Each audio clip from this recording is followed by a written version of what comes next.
Bienvenida, bienvenido a mi pequeña librería. Aquí podrás encontrar entrevistas, presentaciones de libros y diálogos literarios. Todo ello sin mirar ni al reloj ni al calendario, porque las mejores entrevistas ocurren sin prisa y los mejores libros no tienen fecha de caducidad. Pasa, entra. Al fondo hay sitio. Allí siempre ocurre lo mejor y lo más interesante. Al fondo de la librería.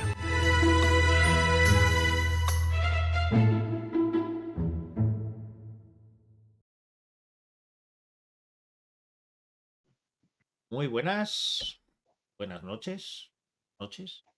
Bienvenidos, bienvenidas a esta pequeña librería, que poco a poco va haciéndose más grande y hoy ha tenido que abrir un poquito más de espacio, porque los que ven en directo en Twitch lo sabrán, los que no, pues ahora iréis descubriendo.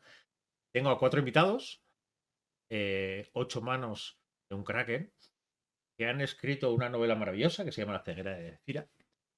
Y vamos a hablar mucho sobre la novela, vamos a hablar sobre cómo es construir una novela así, hablaremos de personajes, porque yo creo que muy marcados. Esto ya tenéis aquí a las editoras aquí, o sea que cuidado con lo que decís, que, que igual están aquí con la tijera. Pero bueno. No, ¿quién las ha avisado? No. Hola, jefas. Ahora que iban a soltarse, ahora ya se van a cortar, desde luego. No, en serio. Y antes que nada, presentaros. Por un lado está Alejandro Marín. Buenas, Alejandro. Muy buenas, hola. Otro Borja Alonso. Muy buenas, Borja. Habla. Buenas, Carlos Calleja. ¿Qué tal? Por aquí estamos. Y muy buenas, Fran Montero. Hola, ¿qué tal? Pues ya están presentados los 4 autores, las 8 manos.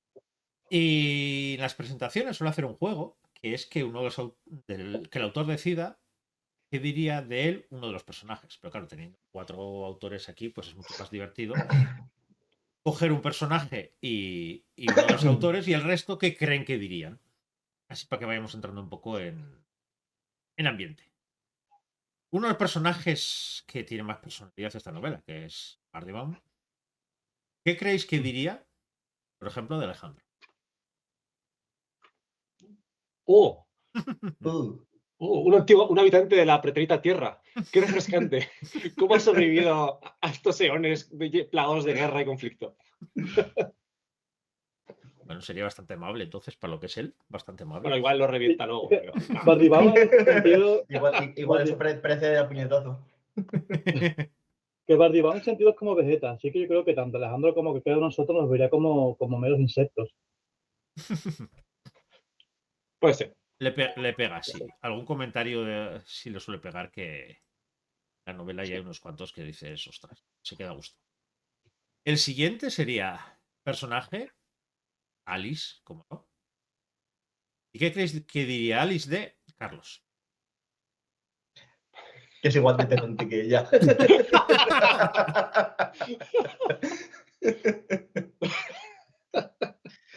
Ya está, ya. La verdad es Pobre. Es un personaje que se lo coge con cariño. Sí. Alice. Igual que a Carlos.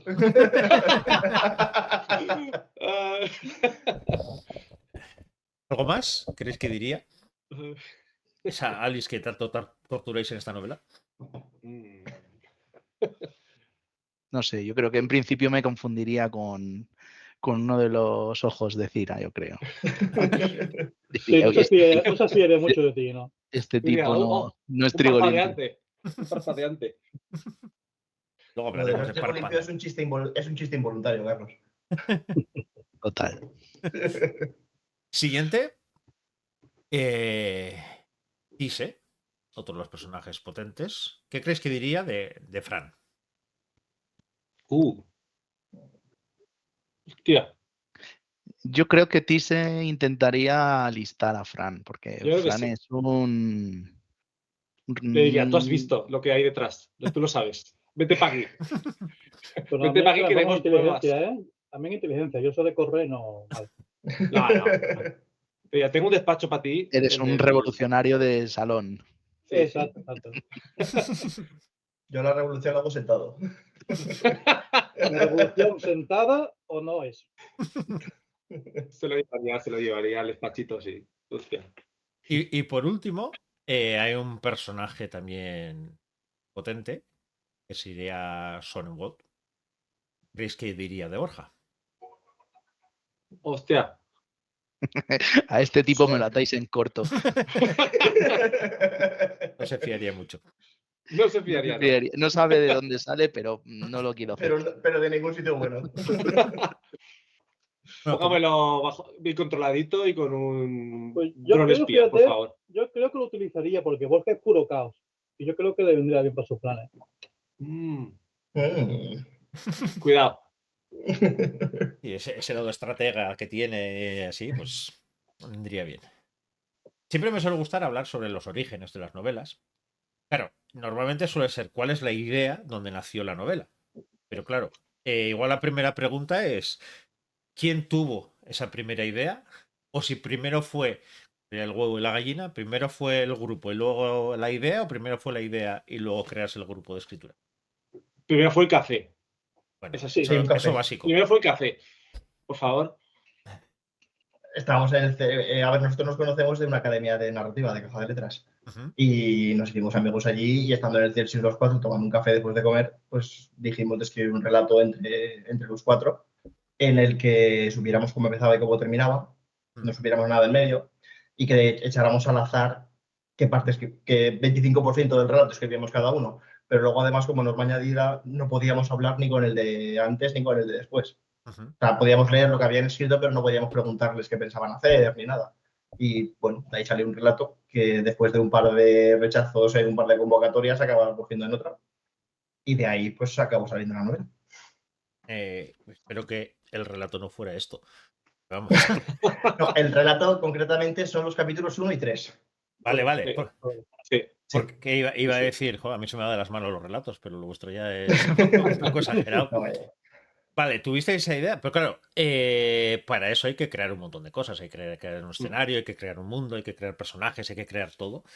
Para el relato no, desde luego. ¿Cómo vais haciendo eso? ¿Cómo fuisteis creando? ¿Creasteis primero un mundo y fuisteis habitando personajes? O al revés, primero creasteis esos personajes, porque es verdad que tenéis unos personajes muy potentes, luego hablaremos de ellos, y luego creasteis un mundo alrededor de ellos. Creamos primero, si no me equivoco, el mundo, ¿verdad? O sea, sí, primero fue durante 3 meses o 4 nos estuvimos reuniendo única y exclusivamente para hacer masa crítica. Corregidme si me equivoco. Y empezamos por el mundo, si no recuerdo A mal. ver, lo primero que nació de todo fue Bardi Baum. Ah, Claro, Bardi Baum fue porque lo primero que estaba en nació el de todo porque estaba en el relato. Y alrededor de Bardi Baum empezamos a construir un workbook que pudiera explicar que existiese esta persona y luego ya empezamos a extender el workbook, como dice Borja. Claro, lo primero era justificar la existencia de Barry Sí. Bound, claro. Exactamente. Y luego hubo una fase muy chula de lluvia de ideas. De cada uno, por separado, va a investigar temas de fantasciencia, o sea, de ciencia ficción y fantasía que les guste. Y bueno, nos vamos a reunir y nos lo vamos a contar. A ver qué podría encajar y qué temas podrían tirar para adelante. Uno de los primeros fue el tema de las lentillas, que supongo que iremos luego, sí, que nos lo trajo Fran. Y con el tema de las lentillas fue uno que le dimos mucho peso. Sí. Además que curioso Y- porque el tema de las lentillas, esa historia es una historia que tenía aparcada hace mucho tiempo, que la soñé. O sea, tuve un sueño que es una historia más o menos relacional y es básicamente parte de la historia del principio de Alice. Es decir, una chica que tiene estas lentillas, que ve el mundo a través de las lentillas con código QR y le pasa algo en una y ve cosas que no debería. Y como vi que encajaba en el world building que estábamos haciendo, se lo comenté y mira, pues, creo que cuajo Sí. bien. Ujú. O sea, fue poco a poco metiendo elementos que iban encajando.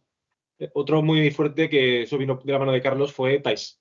Thais queríamos meter a un personaje que estuviera, digamos, en el otro lado de la trama, por así decirlo, y que fuera un clon. Lo que sí que es cierto que la idea que se planteó al principio luego fue transformándose. O sea, las reuniones dieron origen a una base muy fuerte, pero luego se fue moldeando según lo que la novela nos pedía. Thais era un pintor al principio, ¿no? Si no me equivoco, un tatuador. Él era el tatuador. Sí, el tatuador era él, sí. Sí, Luego al y luego final fue el habéis tatuado. separado los personajes. Sí, Claro. De hecho, al principio era el tatuador, lo llamamos Sí. así al principio. Sí, sí. Y en cuanto al género, desde el principio subisteis que queríais hacer fantasciencia? Esto también tiene su miga, porque en principio iba a ser solo fantasía, porque es lo que más nos gusta a los 4. Pero Borja vio una convocatoria en la que pedían fantasciencia, y como aún no habíamos empezado a escribir el relato, nos dijo de hacerlo de fantasciencia también. Entonces, como estábamos haciendo el relato experimental a tope, y después dijimos, ¿qué más da meter fantasciencia? Así total. Si lo difícil no va a ser eso, lo difícil es lo otro. Entonces decidimos que fuera fantasciencia, lo juntamos todo, un poco trancas y barrancas en el relato, y luego ya para la novela lo terminamos todo de cohesionar. Que luego fue una decisión muy buena, porque era un subgénero, por así decirlo, que ninguno de los 4 trabajaba de forma habitual, lo cual ayudó mucho a unificar el tema del tono, porque era nuevo para los 4. Y en cuanto a la fantasía, porque es curioso, porque hay muchas veces, por ejemplo, el personaje de Bardimbaum es muy fantasía, vamos a decir, pero luego muchos factores de esta novela son muy de ciencia ficción. Hablabais de las lentillas, los clones. ¿Cómo fue ese momento en el que empezabais a dar forma y decir, nos estamos yendo mucho para un lado, para otro, y vais nivelando o os ibais dejando llevar? Y dice, la fantasciencia permite, a mí de las cosas que más me gustan justo es eso, que permite un amplio gama de irte para un lado o para otro, de grises. Ibais dejándoos llevar, decía, oye, no, hay que meter un poquito más de fantasía, un poquito más de ciencia, sobre todo lo que decíais, si es de cara a una convocatoria de fantasciencia. Pues a ver, en el relato no hicimos mucho equilibrio, en el relato es lo que salió. Realmente hubo alguna corrección después, pero no hubo muchísimas cosas. Se corrigió más cuando cuando pasó por parte de la novela. Y lo que hicimos sí que es verdad, al principio era escribir, dándonos rienda suelta a lo que nos saliera en cada momento. Y luego sí que fuimos tocando como los DJs que van subiendo y bajando pestañitas. Pues ya fuimos diciendo, vale, aquí hay que subir un poco de esto, aquí hay que bajar un poco de aquello, porque se nos ha ido demasiado. Por ejemplo, Bardimbaum al principio era todo fantasía, todo casi al 100%. Tenía muy poquita cosa de ciencia ficción. Y luego le empezamos a meter los nanochips y le empezamos a meter cosas. Sí. De hecho, se llegó a hablar al principio también de que este mundo de Cire iba a ser un mundo más tecnológico y que si en un futuro surgiese la opción o nos planteásemos escribir una segunda parte y en un mundo más fantástico. También tuvimos eso pendiente, ¿no? Por hacer un poco así, ¿no? Enfocarnos más en la ciencia ficción en este sentido, con un poco de fantasía, y si hubiera esta novela, que es complicado, sería un poco fantasía con un poco de ciencia ficción. Pues a ver, cómo que es complicado. A ver, después de cómo habéis dejado el final y con los epílogos y todo eso, como no hagáis a un segundo libro, yo me enfado, ¿eh? Pero bueno, llegaremos a eso, pero antes hay algo que cuando estuve en la presentación en el Celsius me gustó mucho, que era cómo tomabas decisiones. Porque claro, en un grupo de 4 personas, básicamente, ¿no? En mi contra siempre. Era lo que diga Carlos, lo contrario, ya está. Exactamente. ¿Cómo se toman esas decisiones? Porque yo creo que es de las cosas más complicadas, sobre todo. Yo tengo otra parte vital que doy cursos sobre pues eso, a ONGs y una de las cosas que más solemos hablar sobre la importancia que tiene cuando se toma una decisión que sea del grupo. O sea, que se admita que es del grupo. Porque el mayor problema suele haber cuando alguien propone algo, no sale y se queda la sensación de decir, es que vais en contra mío, es que no está saliendo como yo quiero. ¿Cómo conseguíais? Aparte de Carlos, que ya veo que sí siente eso, pero. Y por las caras creo que con razón. Pero bueno.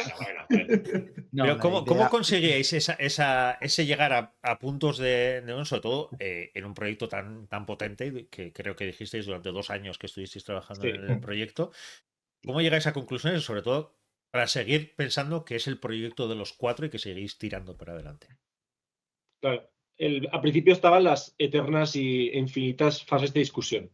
Cuando alguien se proponía algo, lo que ocurría era que normalmente lo explicabas mal. O sea, tú tienes una idea, pero no la transmites tal cual. Entonces el resto de compañeros no acaban de ver lo que tú estás intentando conseguir.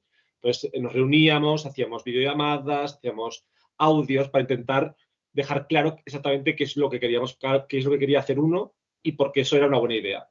Si conseguía convencer al resto, para adelante. Y si no, pues hubo un momento en el cual nos dimos cuenta de que esto era una novela de 4 personas. Y si 3 personas votaban que sí, tenía que ser que sí. O si 3 que votaban que no, eso se iba fuera. Y punto. Gracias. Y punto. Y ya está. Y como te ha dicho Alejandro, nosotros nos conocíamos de los cursos de narrativa y lo que teníamos claro era que no nos podíamos no se podía romper la amistad por un cacharreo aquí en una novela que era una entelequia, ¿no? En su momento. Claro. Entonces, pues bueno, pues hay veces que no les gustan mis ideas de meter triángulos románticos en esta novela y me lo van a echar en cara y Hombre, había momentos que leyéndolo, si piensas, dice, va a ir por aquí la aquí cosa. pudo haber un triángulo romántico. romántico. Aquí Pudo hay haberlo. salseo, pero no. Había mimbres, pero no. No, O sea, había mimbres, pero no. no. Había No mimbres pasa y una nada, la idea- antorcha. Y también en ese tema. La idea es eso, no discutir porque Claro. no vale la pena. Sobre todo, pues eso, no te lo tomes Claro, como nada personal. Y además también lo de te las hago- votaciones y eso de las Sí, sí. votaciones y 3 votos a favor, pues es democráticamente y vamos, incontestable. Y lo que iba a decir que también teníamos muy claro al principio, también lo hablamos de que el ego tenía que quedarse fuera. Es complicado, todos los escritores tienen ego, que ya vino en mente, como un bellaco, pero tenemos muy claro que el ego hay que dejarlo fuera. Y si tú propones algo y los otros te dicen, mira, no, pues bueno, pues ya está, la próxima será, tampoco pasa nada. Es Y un ejercicio de vapuleo Lego espectacular, te lo digo. O sea, increíble. Espectacular. Increíble, se lo recomiendo a todo el mundo, de verdad. Porque ya no es solamente en la fase de decisiones, luego hablaremos, que lo has dicho antes, de la fase de escritura y tal, pero en la fase de corrección y escritura, cuando tú escribes tus 3 paginitas, las aportas ahí al capítulo y de repente pasan los compañeros y te ponen las correcciones y tú lo ves y dices, hostia, joder, No queda nada. sí, que ves rojo por todos Es lados, un ves esto ejercicio de ego aquí. importante, sí. Ya, no, Y eso te lo es- comes, y te lo tienes que comer. Y tú, bueno, venga. Sí. Y la verdad es que no hemos quedado en ningún momento, ¿eh? No hemos tenido ninguna bronca ni nada por el estilo. No. O sea que en ese sentido bien. Ujú. Ya que dais pie, vamos a hablar del estilo, porque, claro, decíais, no sois 4 escritores que os conocéis en un taller de escritura, con lo que ya tendréis vuestro propio estilo. Pues dime, Borja. No, es por terminar el tema anterior, que creo que es importante. Hemos dicho que somos 4. Sí. Y si votaban 2 y 2, ¿qué? También. Quiero decir que esto creo que es interesante comentarlo porque lleva un punto guay. Ahora que alguien lo explique, A porque ver. tiene su aquel, ese tema. Dale. ¿Le doy yo? Venga. A ver, No, Lo saco tú. venga, lo digo yo. Si había empate de 2 y 2, al final se decidió que el voto de Alejandro desempataba. ¿Por qué? por maño. Porque nos dimos cuenta, por cabezón, primero, No por se va cabezón, al burro. y porque era el que estaba en medio de todos a nivel de estilo, por así decirlo. Hmm. Entonces era como el que tenía un punto más medio entre los 4. Estaba en medio de los 3, digamos, de los otros 3. O sea, que Entonces pareció que era lo más coherente. tenías voto Al de final. calidad, para que te quejes. Sí. Se usó muy poco, pero muy hubo poco, un sí, momento muy que poco. era necesario para tirar para adelante. Se usó muy Que poco si no, al porque final- enseguida se daba cuenta de que la mayoría de las veces yo tenía razón. Claro. Claro. Ya Y- con esto podemos volver. Sí, vale. Y después del comentario, entonces, volvemos eso, cada uno tendría su estilo, cada uno tendría su manera de narrar. ¿Cómo hacéis para unificarlo y para que no se note luego a lo largo de la novela, leyéndola? Es decir, mira, esto se nota que ha escrito uno, que ha escrito otro, que ha escrito otro. ¿Cómo hacíais para luego unificar todo eso y pasar por un filtro que digas, bueno, y ahora que parezca que puede estar escrito por una persona? Pues esto llevó muchísimo curro, porque lo que hicimos fue primero planificar todo capítulo por capítulo, los 92 que acabó quedando al final, o por ahí los 90 capítulos que tiene, o por ahí van los tiros, no recuerdo exactamente al final, porque al final tuvimos que dividir alguno y ya no recuerdo exactamente. Sí, pero como capítulo hay, espérate, incluso 86 capítulos y más luego los los 4 epílogos. pues 90. Estaban planificados todos, uno a uno. Entonces, cuando escribíamos, lo que hacíamos era, estaba el capítulo en el Drive, entraba a escribir uno, escribía hasta donde llegaba y dejaba ahí un parrafito diciendo, bueno, yo ahora quería continuar así, el siguiente que siga. Entonces, el siguiente continuaba. Entonces, así escribimos la novela, bueno, cada una de las 2 partes enteras. Y luego lo que hacíamos era distintas pasadas de corrección. En la primera pasábamos todos, uno a uno, cada uno a su ritmo, y íbamos dejando sugerencias de cambios para que el que había escrito esa parte lo aceptara o la rechazara. Luego hacíamos otra pasada más en la que hacíamos lo mismo, pero sin sugerencias. Directamente lo cambiábamos y ya está. Y luego al final del todo, cuando hayamos hecho estas 8 pasadas, una de 2 cada uno, Carlos, que es el que escribe, que tiene el estilo más bonito a la hora de escribir, hacía un último barrido final a todo en el que terminaba de unificar cosas que destacasen más de uno o de otro. Y luego, además, hicimos todos un ejercicio importante de que no se apoderase el estilo de lo que estábamos, nuestro estilo de lo que estábamos haciendo. Sí, claro. Sí que contribuyó mucho que el subgénero de la novela y ciertos elementos que se decidieron a los pocos capítulos ayudó a que la novela fuera más uniforme, porque el tema de la fantasciencia, el tipo de narrador, las acotaciones que se utilizaban, los pensamientos y tal, fue como todo una amalgama de elementos que al principio no estaban muy claros, pero cuando nos dimos cuenta de qué queríamos hacer, eran todos como un conjunto de elementos que ninguno era la forma que trabajaba de forma normal. Entonces era más fácil escribir algo nuevo para todos, de esta manera. Si hubiera sido un estilo, pues, en plan, narrador tercera persona de humor, pues probablemente yo me hubiera ido yo, por ejemplo. Pero al ser algo nuevo para todos, era más fácil, ¿no? Este punto medio. Sí, porque ahora iremos hablando ya con la novela del punto de vista y todo eso, pero también podía ser incluso goloso para vosotros el poder decir, bueno, pues que cada uno coja un personaje, un punto de vista y que vaya escribiendo sobre ese punto de vista. Eso es lo fácil. Claro. Pero eso es lo fácil. Claro, eso es lo fácil. Por eso cuando os escuché me maravilló, luego sobre todo leyéndola, porque dices, claro, porque lo fácil hubiera sido eso, y dices, ahí no se hubiera notado tanto diferencias de estilo, porque al final es decir, estoy en la cabeza de un personaje y voy jugando con eso. Pero claro, el ir jugando con todo a través de eso, ¿cómo decidíais quién y cuándo tenía que escribir? Cuando podíais, básicamente. Sí. Cuando podía cada uno. Sí. O sea, no había de hecho, turnos ni nada. No. Con esto que dices de lo de coger cada uno un personaje y tal, al principio de la novela sí que hubo más saltos de capítulos en el sentido de que igual estábamos en el capítulo 3, pero también estábamos al mismo tiempo escribiendo el 8, por ejemplo, por decir algo. Y fue gracioso cuando llegamos a los 2 primeros capítulos de Alice, porque se estaban escribiendo 2 en paralelo y lo estaban escribiendo 2 personas distintas. Y como todavía no teníamos tacto con los personajes, el Alice de un capítulo y el Alice del otro eran personas totalmente diferentes. Claro. Aunque había una base, una hoja de personaje que con unas bases y con unas indicaciones y tal, cada uno lo interpretó a su manera y eran Alice totalmente distintas. Yo hubo que hacer una sesión entera solo para decir, vale, esta tía cómo es, porque vamos a ponernos de acuerdo. Sí. ¿Cómo es Alice? Así. Venga, para adelante. Sí, porque el problema es hacerlo todo experimental, claro. Claro. Yo te quería contar que además, después de todas las pasadas que hicimos, luego hay mucho curro del editorial en corrección ortotipográfica con las comas. Con las comas. Claro. Un saludo, Carla. Un saludo. Y luego tuvimos una corrección de estilo de Daniel que también fue muy, muy, muy buena, de la que aprendimos bastante. O sea que también luego ha habido unas pasadas por ahí. Y hemos llegado a un punto que siempre cuento esta historia en el que yo hice una sugerencia a una frase, dije, ¿quién ha puesto esta gilipollez? Y a la que Borja respondió diciendo, has sido tú. Entonces llega un momento... Esta gilipollez me la has corregido tú a mí y ahora te la corriges a ti mismo otra vez. Sí. Llega un momento en el que no sabes ni quién ha escrito y bueno, pues eso supongo que es buena señal, ¿no? Y por curiosidad... Fran, dime. No, es que hay veces que, no sé si a ellos también le ha pasado, que lees cosas que tú recuerdas haber escrito ese capítulo y dices, no sé si he escrito esto. O sea, no estás seguro realmente si es tus palabras o no. Y yo creo que el estilo está bastante uniforme por eso, porque hay cosas que sí recuerdas haber escrito, porque son palabras tuyas, pero hay veces que en plan, no estoy seguro si esto lo he escrito yo o lo ha escrito otro de los compañeros. Sí, a mí me ha pasado varias veces, ¿no? Mi madre me preguntó que cuando se puso a leer el libro qué capítulos había escrito yo y tal. Le dije 4 o 5 escenas y me dijo solo. Y digo, no, esas son las que te voy a decir. Luego ya... es que me acuerdo. Luego ya no me acuerdo.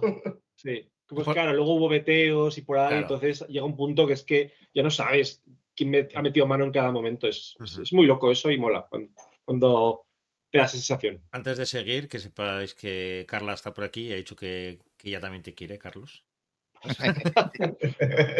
No sé si va con segundas, yo ahí lo voy a dejar.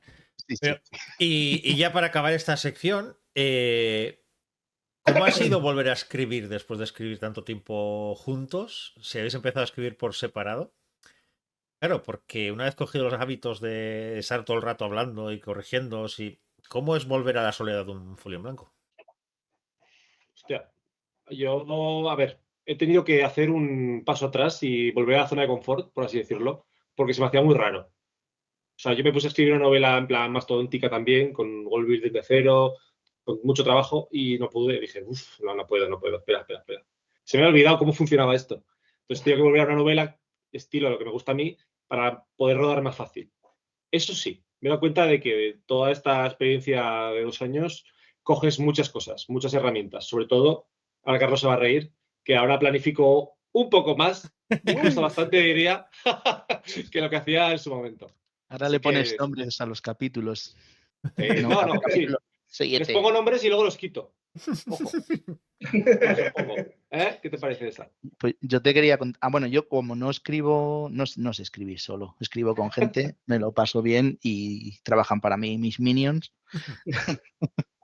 No sé escribir solo. Entonces, a mí me ha costado mucho retomar, pero escribir a 4 manos es algo que recomiendo a todo el mundo, por lo menos una vez en la vida, porque aprendes de las virtudes del otro y aprendes eso a quitar el ego y a respetar las ideas de los demás. Yo creo que es un ejercicio que muy recomendable, quizás no para una novela de 600 páginas, pero quizás un relatito o algo así, porque creo que ayuda bastante.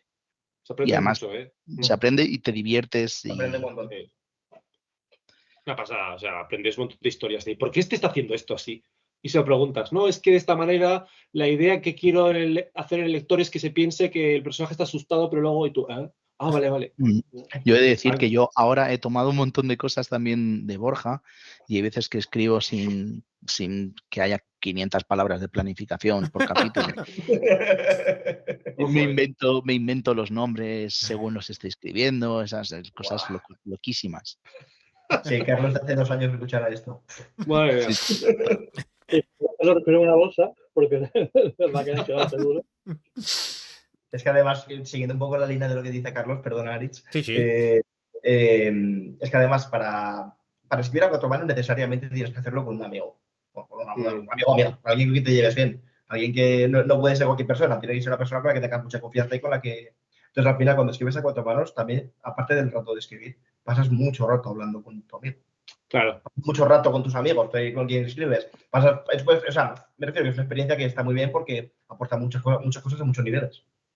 Claro, esta es mi primera vez. Nos ha olvidado un montón también escribir a 4 manos. Fran sí que había escrito algún relato, ¿no? 4 manos. Tú sí. El del gato, ¿o no? Yo no. Solo esto, también, Solo tu primera vez como yo. Claro, correcto. Estos dos sí que han escrito varios relatos y historias a varias manos, sobre todo Carlos, que tiene una locura. Y ahora, ya entrándose en la novela, lo primero que me llamó la atención era, sabía que eran 2 libros unificados, y ahí sí que, ya que están por aquí Irene y Carla, les digo, gracias por Dios. Porque si me llegáis a dejar como acaba el primero, y dice, bueno, y ya sacaremos el segundo, y dice, no, así no me dejas.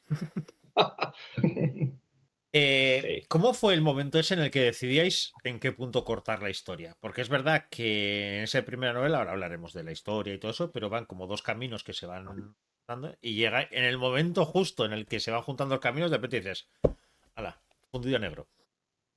¿Por qué? ¿Por qué? Bueno, se puede más o menos contar. Esto se puede hablar. Se puede hablar. Digamos que por motivos ajenos a nuestra voluntad, una fuerza exterior nos obligó a dividir un libro único en 2. Y, sorpresa, tenéis que hacerlo y punto. Entonces tuvimos que replantearnos la primera mitad de la novela para que tuviera un nudo más amplio, que es la trama entre Thais y Alice, ese juego que no podemos, y que hubiera un conflicto que se cerrara. Hubiera tramas que acabaran y otras empezaran. Entonces tuvimos que hacerlo. Y punto. Pero nuestra idea era hacer un solo libro. Estoy de acuerdo. Estoy muy de acuerdo porque es verdad que ahí sí hay una pequeña trama que se cierra, pero es como, vale, y abro 37 y se acaba el libro. Claro. Pero, es un punto de aparte, claro, no es un punto final. Y si yo os tuviera que decir cuál es la idea principal de la novela, ¿cuál diríais que es? Eso está claro, sí. Es la ceguera autoimpuesta. Tal cual. O sea, eso nos dimos cuenta. De hecho, tuvimos bastantes problemas para encontrar el nombre de la novela al principio, hasta que nos dimos cuenta un día, hablando entre los 4, que la novela iba de la ceguera autoimpuesta de todos. De todos los personajes. Todos los personajes tienen una ceguera al principio de la novela, que con el tiempo se acaban dando cuenta de cuál es esa ceguera, sin excepción. Y Antes es más cuando nos dimos metafórica cuenta de que que la otra. novela iba de eso, entonces el nombre salió solo ya. Sí. Tanto la población, Alice, Barley Bound, todos No, los eso- que no quieren ver. Todos tienen una ceguera. Todos tienen una ceguera y además te das cuenta al llegar al final, por supuesto, Sí. no podemos hablar, que incluso los lectores estamos ciegos. También. Porque luego nos dejas ahí como diciendo, vale, y aquí hay cosas que tú no has visto, bueno, y chimpún, y aquí nos quedamos. Pero bueno, os decía porque, claro, hay muchos temas en realidad en esta novela. Una de las cosas que más me gusta del género y que más rabia me suele dar cuando habla del género la gente que no lee género y dice que, claro, pero eso es pasatiempos y ya está, claro. Por ejemplo, clarísimo, en el papel de Guardián tiene un camino de redención, de cambio impresionante. Además, lo remarcáis a lo largo de la novela, sobre todo al final. También la culpa. El personaje de Tis es pura culpa. Es remordimiento. Es remordimiento, Sí. es culpa. Luego, ese espíritu maravilloso que a mí siempre me ha fascinado de las distopías entre dos grandes corporaciones que van luchando entre ellos y que les importa un bledo lo que ocurre alrededor. La ceguera, que decíais, lógicamente. Temas también casi éticos así sobre la clonación, sobre qué se puede permitir, qué no, cómo funcionaría la clonación. Y luego también un tema que me parece muy interesante, que es el papel de los rebeldes terroristas. Porque al final, depende de dónde pongas el foco, un mismo grupo son rebeldes o son terroristas. Y claro, al final es eso. Pero sobre todo yo creo que queda claro esta novela, que es una novela muy de personajes. Habéis dicho que el primero que creaste fue Barley Bound. Y hay algo que me encanta, es cómo arrancáis la novela. Porque arrancáis a un personaje muy prepotente, porque hay que decirlo, o sea, se quiere mucho a sí mismo, preso.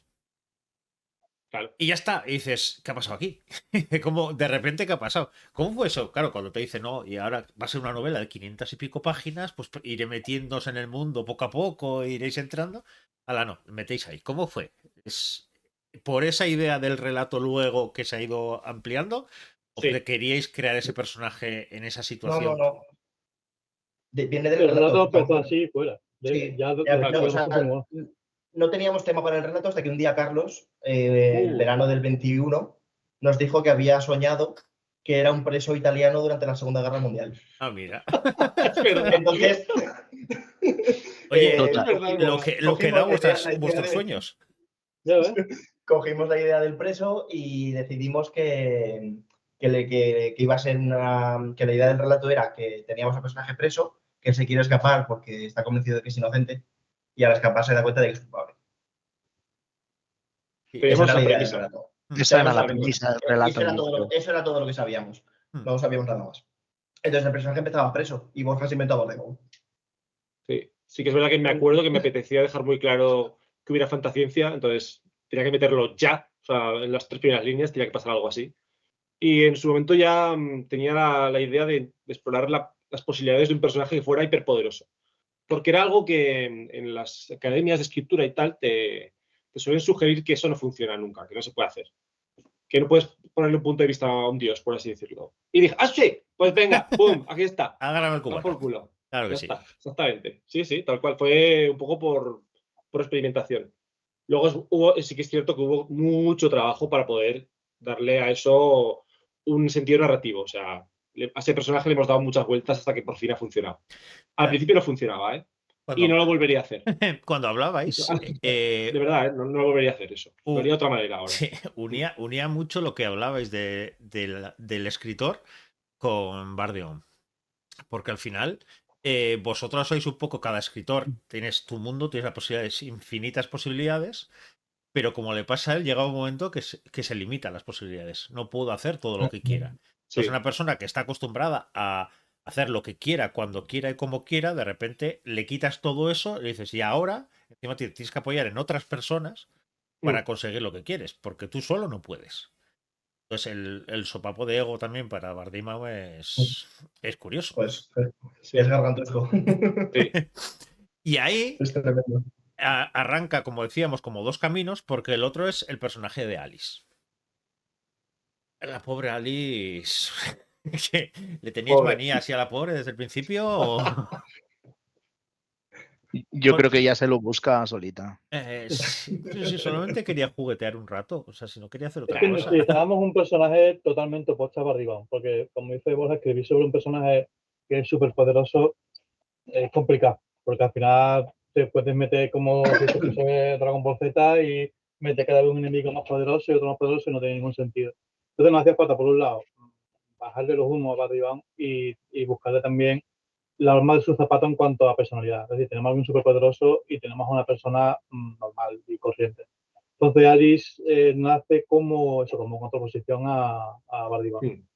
Y además, remarcando todavía más esa idea, ya os decía que hago la segunda lectura para sesiones mías varias, te das cuenta que remarcáis todavía más el papel de Alice como segundona, vamos a decir, como personaje que no tiene mucha fuerza, presentándole una fiesta que no es para ella, sino que es para su pareja. Claro. Y ella está Eso es. como, bueno, pues aquí estoy, encima a la pobre la despertáis con resaca. Fatal. ¿El mundo no Alice- está suficiente avanzado como para quitar las resacas o...? No. Podríamos haberlo hecho. Sí, Bueno, pero no, hay no lo pusimos. pastillas, pero Hay que pagarlas. Es como hay el, que pagarlas. el, Sí, el tienes que spam tener de el las pase premium de lentillas. ciudadano, si no te las dan. El spam de las lentillas con pase premium te lo quitas, pero si no pagas, pues. Claro. Porque Sí. si Bardi, vamos, es conocer ese mundo que hay por encima de todo eso, el Alice es justo conocer lo contrario, es conocer las bases del mundo, es conocer que no tengo dinero, es conocer que mi pareja está triunfando y están ascendiendo y todo eso, pero yo no tengo ni para, como decís, ni para un clon. Algo que es casi como una barrera entre clases. ¿Y qué clon? Y Sí, luego además, totalmente. ¿qué tipo de clon voy a poder tener de aquí al futuro? ¿Cómo fue construir ese personaje en un mundo que tan tecnológico y tan avanzado y ella es justo lo contrario y además con esos toques de magia que ya desde el principio se va viendo? ¿Cómo fue crear a Alice? Pues si no me equivoco, queríamos crear a alguien que fuera, primero, la persona más completamente normal posible, en oposición a Bardivan, como ha dicho Fran, y luego alguien que supiera muy poco del mundo, porque, y esto es una pequeña trampa de escritor, nos permitía descubrir el universo de forma orgánica con ella. Si hubiéramos puesto a Raisa como protagonista, Raisa ya está muy metida en el ajo.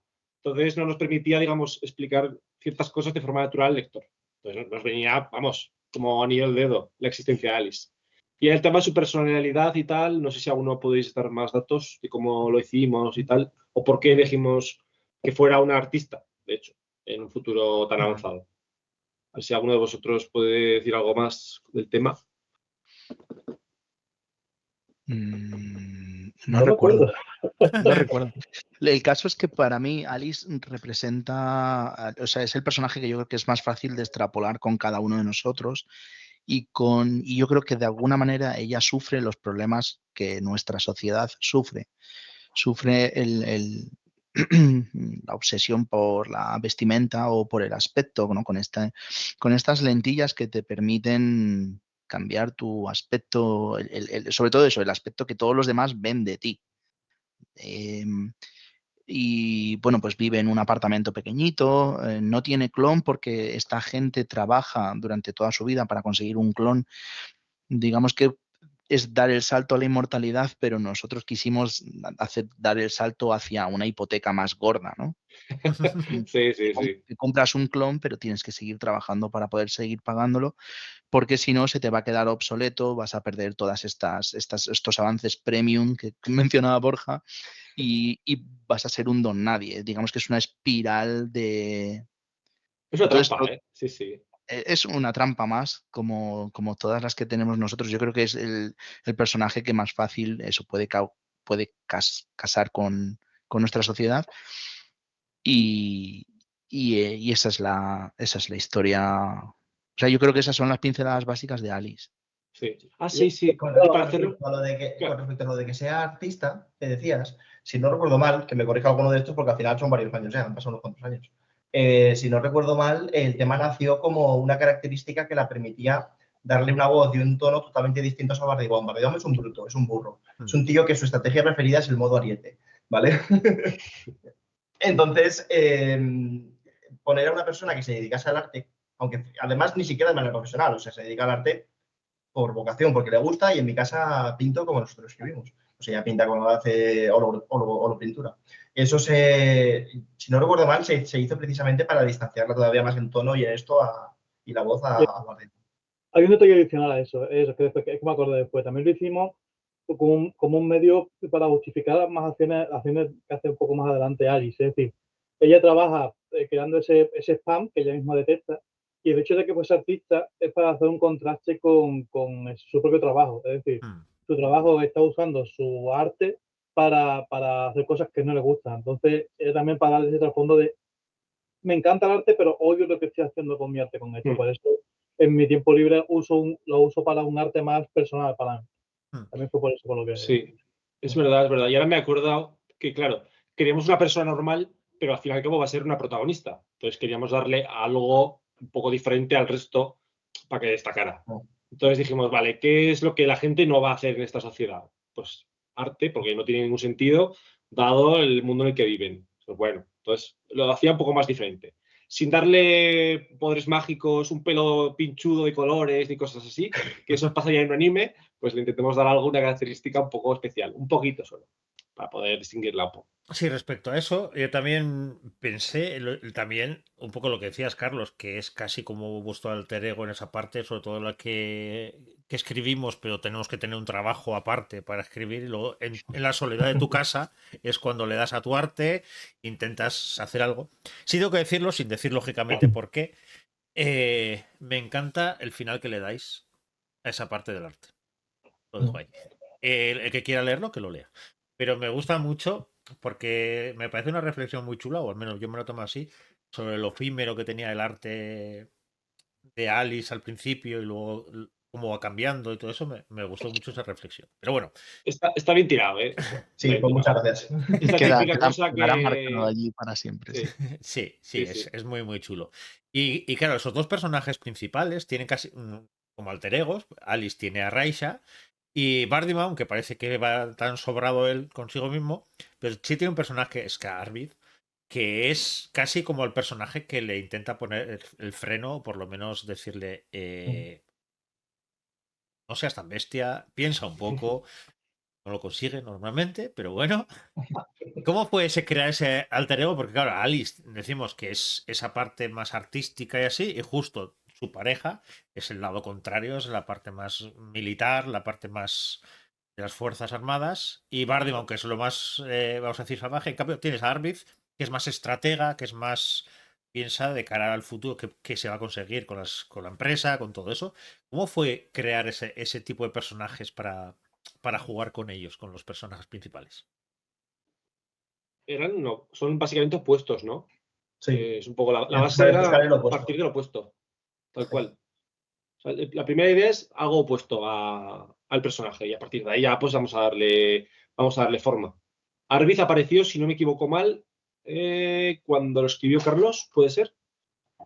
Arvid forma parte del relato inicial. Sí, el relato inicial. Y la primera vez que se la menciona creo que es en la parte de Carlos, sí. Sí. Ahí nació la primera semilla, por así decirlo. Claro, la historia esta que te hemos contado del relato y de la persona que piensa que es inocente pero es culpable, la enfocamos y yo creo que supongo esto se puede contar, es el capítulo 1, cuando al preso, que es Bardi Baum, le dicen que ha matado a su amor, a su esposa o a su humana enlazada, que es como se dice en este futuro, ¿no? Y entonces él se queda como diciendo, no puede ser. Y esa es Arvid, es el contrapeso de Bardi Baum en ese sentido, es el cerebro de los dos, el cerebro de la corporación y utiliza de alguna manera la fuerza bruta de Bardi Baum como la manera en la que consigue esa corporación, que tampoco es trigo limpio, como consigue sus acciones, ¿no? Digamos que es su luchador, su paladín, Y en plan, un personaje súper poderoso. La palabra correcta es su mercenario, porque eso no se explora mucho en el principio de la novela porque no va de eso, va de otra cosa. Pero Bardi Baum está a sueldo de Spectral, de la misma manera que la DDC tiene otros antiguos a sueldo que no Sí. aparecen Ujú. en la novela. Bueno, aparecen mencionados, pero no Sí. aparecen Sí. físicamente.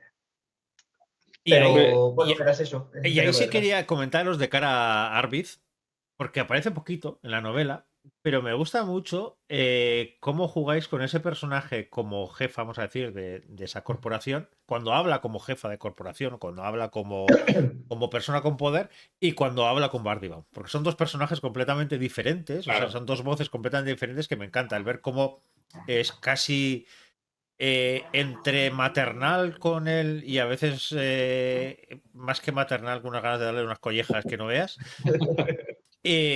Pero es muy bonito el ver cómo se nota en cuando están a solas, aunque sea hablando por conexión que tengan, y cuando hablan con más gente. Porque en esa primera escena en la que de repente se descubre que, pues eso, en el segundo capítulo de él, que las cosas son un poco más complicadas de las que nos esperábamos al principio, ahí ves que tiene un personaje, una fuerza que no veas.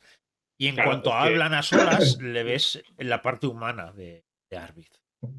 Claro, Ujú. de cara al resto, el personaje es hiperpoderoso, o sea, es la dueña de una mega corporación, o sea, es como si La sumara escala galáctica. La a corporación escala escala galáctica, o galáctica sea, es. un Jeff Bezos, pero elevado al cubo, pero también es una persona. Entonces, cuando trata Entonces- con Bardi Baum, bueno, es la relación de dos personas que se conocen desde hace siglos. Ujú. Y ellos se van a entender que esa relación se ha deteriorado. Sí. Eso cuando empieza la novela.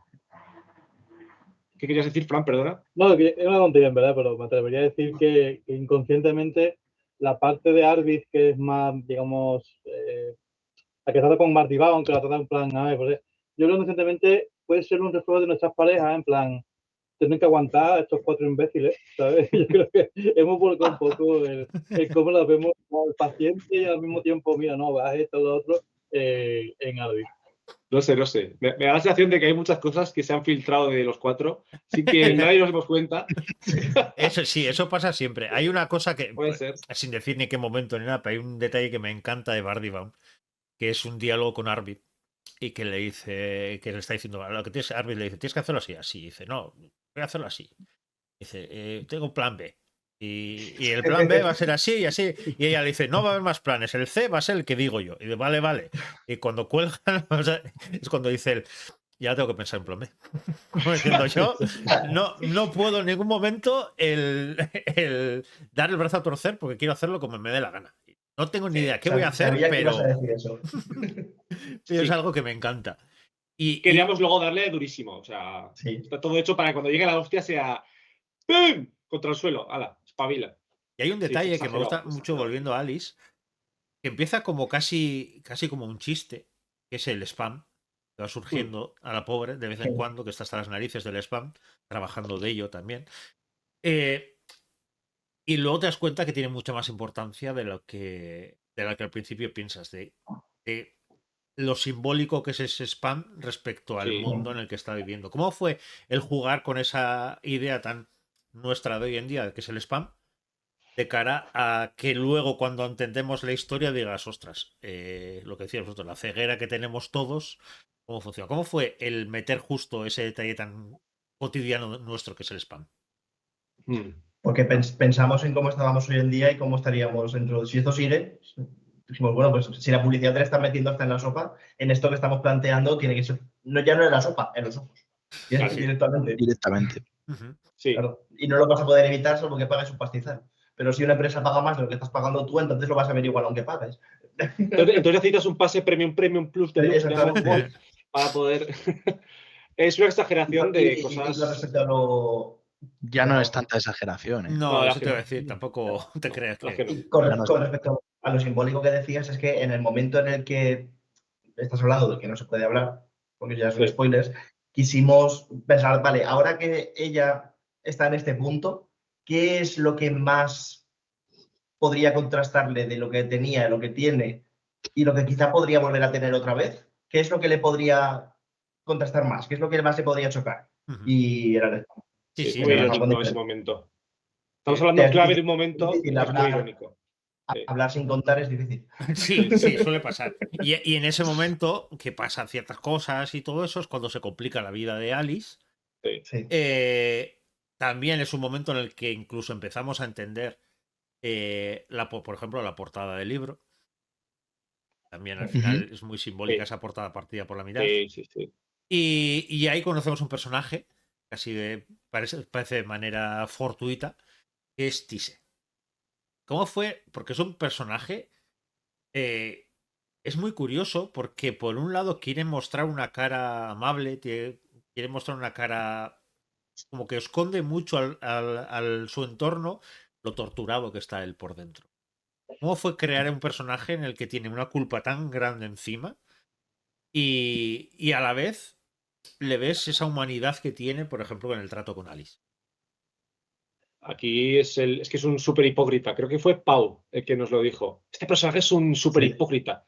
Y nosotros, sí, hostia, sí, a tope. A tope. Y creo que es el mejor ejemplo de personaje que construyes con deseo consciente y deseo inconsciente. Sí. Por una cosa es lo que se supone que cree, que quiere hacer, y luego lo que de verdad es lo que lo motiva. Y es en base a esas dos ideas es cómo funciona el personaje. Y está muy guay escribirlo, la verdad, porque actúa de una manera hacia la galería que luego por dentro no tiene nada que ver. Eso da lugar a contradicciones, grises. Da mucho juego. Yo creo que da mucho juego ese personaje. Porque A mí, por lo además, menos, sí, me gusta mucho. además se enfrenta, o sea, se ve en un momento y le pasa también a Alice. Que claro, cuando descubres esa ceguera, vas descubriendo poco a poco cómo funciona el mundo, como nos puede pasar hoy en día, estás todo el rato con esa dicotomía de decir, ¿qué hago entonces ahora? Hago lo que debería hacer, lo que se supone que es lo que tengo que hacer, lo que quiero hacer, qué es lo que quiero hacer. Y aquí ves en el personaje Tise que está todo el rato en ese punto. Que pese a todo lo que le pesa, todo su pasado, sigue como un martillo pilón yendo por el mismo camino, pero a la vez hablando con los demás como si estuviera haciendo otra cosa. O sea, como si. Claro. Entonces, y ahí me gusta mucho cómo dividís, pues mucho más, pero cómo dividís los ojos de Sira entre la paz y la guerra, entre la construcción, destrucción, entre sanar, matar. ¿Cómo fue también esa idea de coger y decir una entidad como esa que pueda tener varias vertientes? Porque al final es casi como decir, dulcificar al malo, porque al final, desde desde el punto de vista de Alice, para ella es un choque darse cuenta en dónde viven, cómo viven y qué es lo que ocurre ahí, darse cuenta que el mundo es mucho más amplio de lo que ella creía. Ella vivía con esas lentillas, vivía en su mundo, se sentía ella como que era casi una paria respecto a su pareja, pero en cambio aquí es todo lo contrario. Aquí, en cambio, se da cuenta que hay gente mucho peor que ella. Y muchas veces cerramos los ojos a ver ese tipo de realidades. ¿Cómo fue el enfrentar, crear ese universo y sobre todo crear esa. Que dejáis un poquito contado lo que es, crear esa historia de los ojos, o sea, de la ceguera? Hay un momento que contáis de lo heavy que es el momento en el que lucharon contra esa ceguera con las lentillas y todo eso.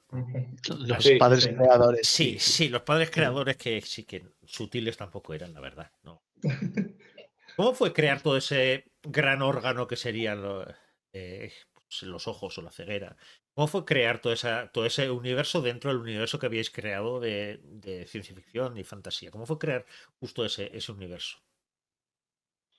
Yo más o menos me acuerdo que fue primero una de esas sesiones de planificación masiva que como la cosa empezaba, nos empezamos a dar cuenta de que el tema iba con ojos, ceguera, había redundancias. Alguien, y si no me equivoco fue Carlos, se le ocurrió crear el tema de los ojos como una organización y al ser dos ojos, pues vamos a buscar dos elementos, ya que son dos que sean opuestos. Y como los ojos están no sé qué, entonces esto va a ser las cuencas. Y a raíz del tema de los ojos y de la ceguera se fue desarrollando un world building muy amplio que no se ve dentro de la novela. Luego, más tarde, Fran escribió también un trasfondo larguísimo sobre cómo habían llegado a producirse, pues, que si guerras, que si ciertos acontecimientos del trasfondo, y todo eso se quedó como base para luego sostener la organización. Y de toda esa información, que eran muchísimas páginas, pues se intentó sacar aquello que nos parecía interesante para el lector o para la trama. Entonces fue un trabajo de creación en vacío y luego de encajarlo dentro de la novela, porque había muchísimo ahí. Sí, hay workbook que no está puesto en la novela. Entonces, por ejemplo, Ciudad Anillo tiene 100 y pico años, son 3 o 4 generaciones, ¿no? Y claro, al principio la colonización o la terraformización, como se diga, no era tan sencilla, ¿no? Entonces, eso, ahí es donde enlaza el relato de Fran, el cómo fue al principio y cómo surgen los ojos, y lo que has dicho tú, has comentado lo de los 3 ciegos. Que claro, antes las cosas no eran tan sencillas. Y por otro lado, Workbook que no está escrito, si no recuerdo mal, los padres de Tise, los dos, son médicos. Entonces, creo que ahí tenía mucha gracia el que personas que se dedican a sanar engendren a una persona que básicamente se dedica a matar o que es un soldado. Y una de esas vertientes fue a la que dio a parar a los ojos de la paz, al ojo de la paz, y a esa segunda faceta que tienen los ojos de Cira, en la que no son solo gente que se dedica a destruir, sino que se dedican también a auxiliar a los más damnificados del sistema contra el que luchan.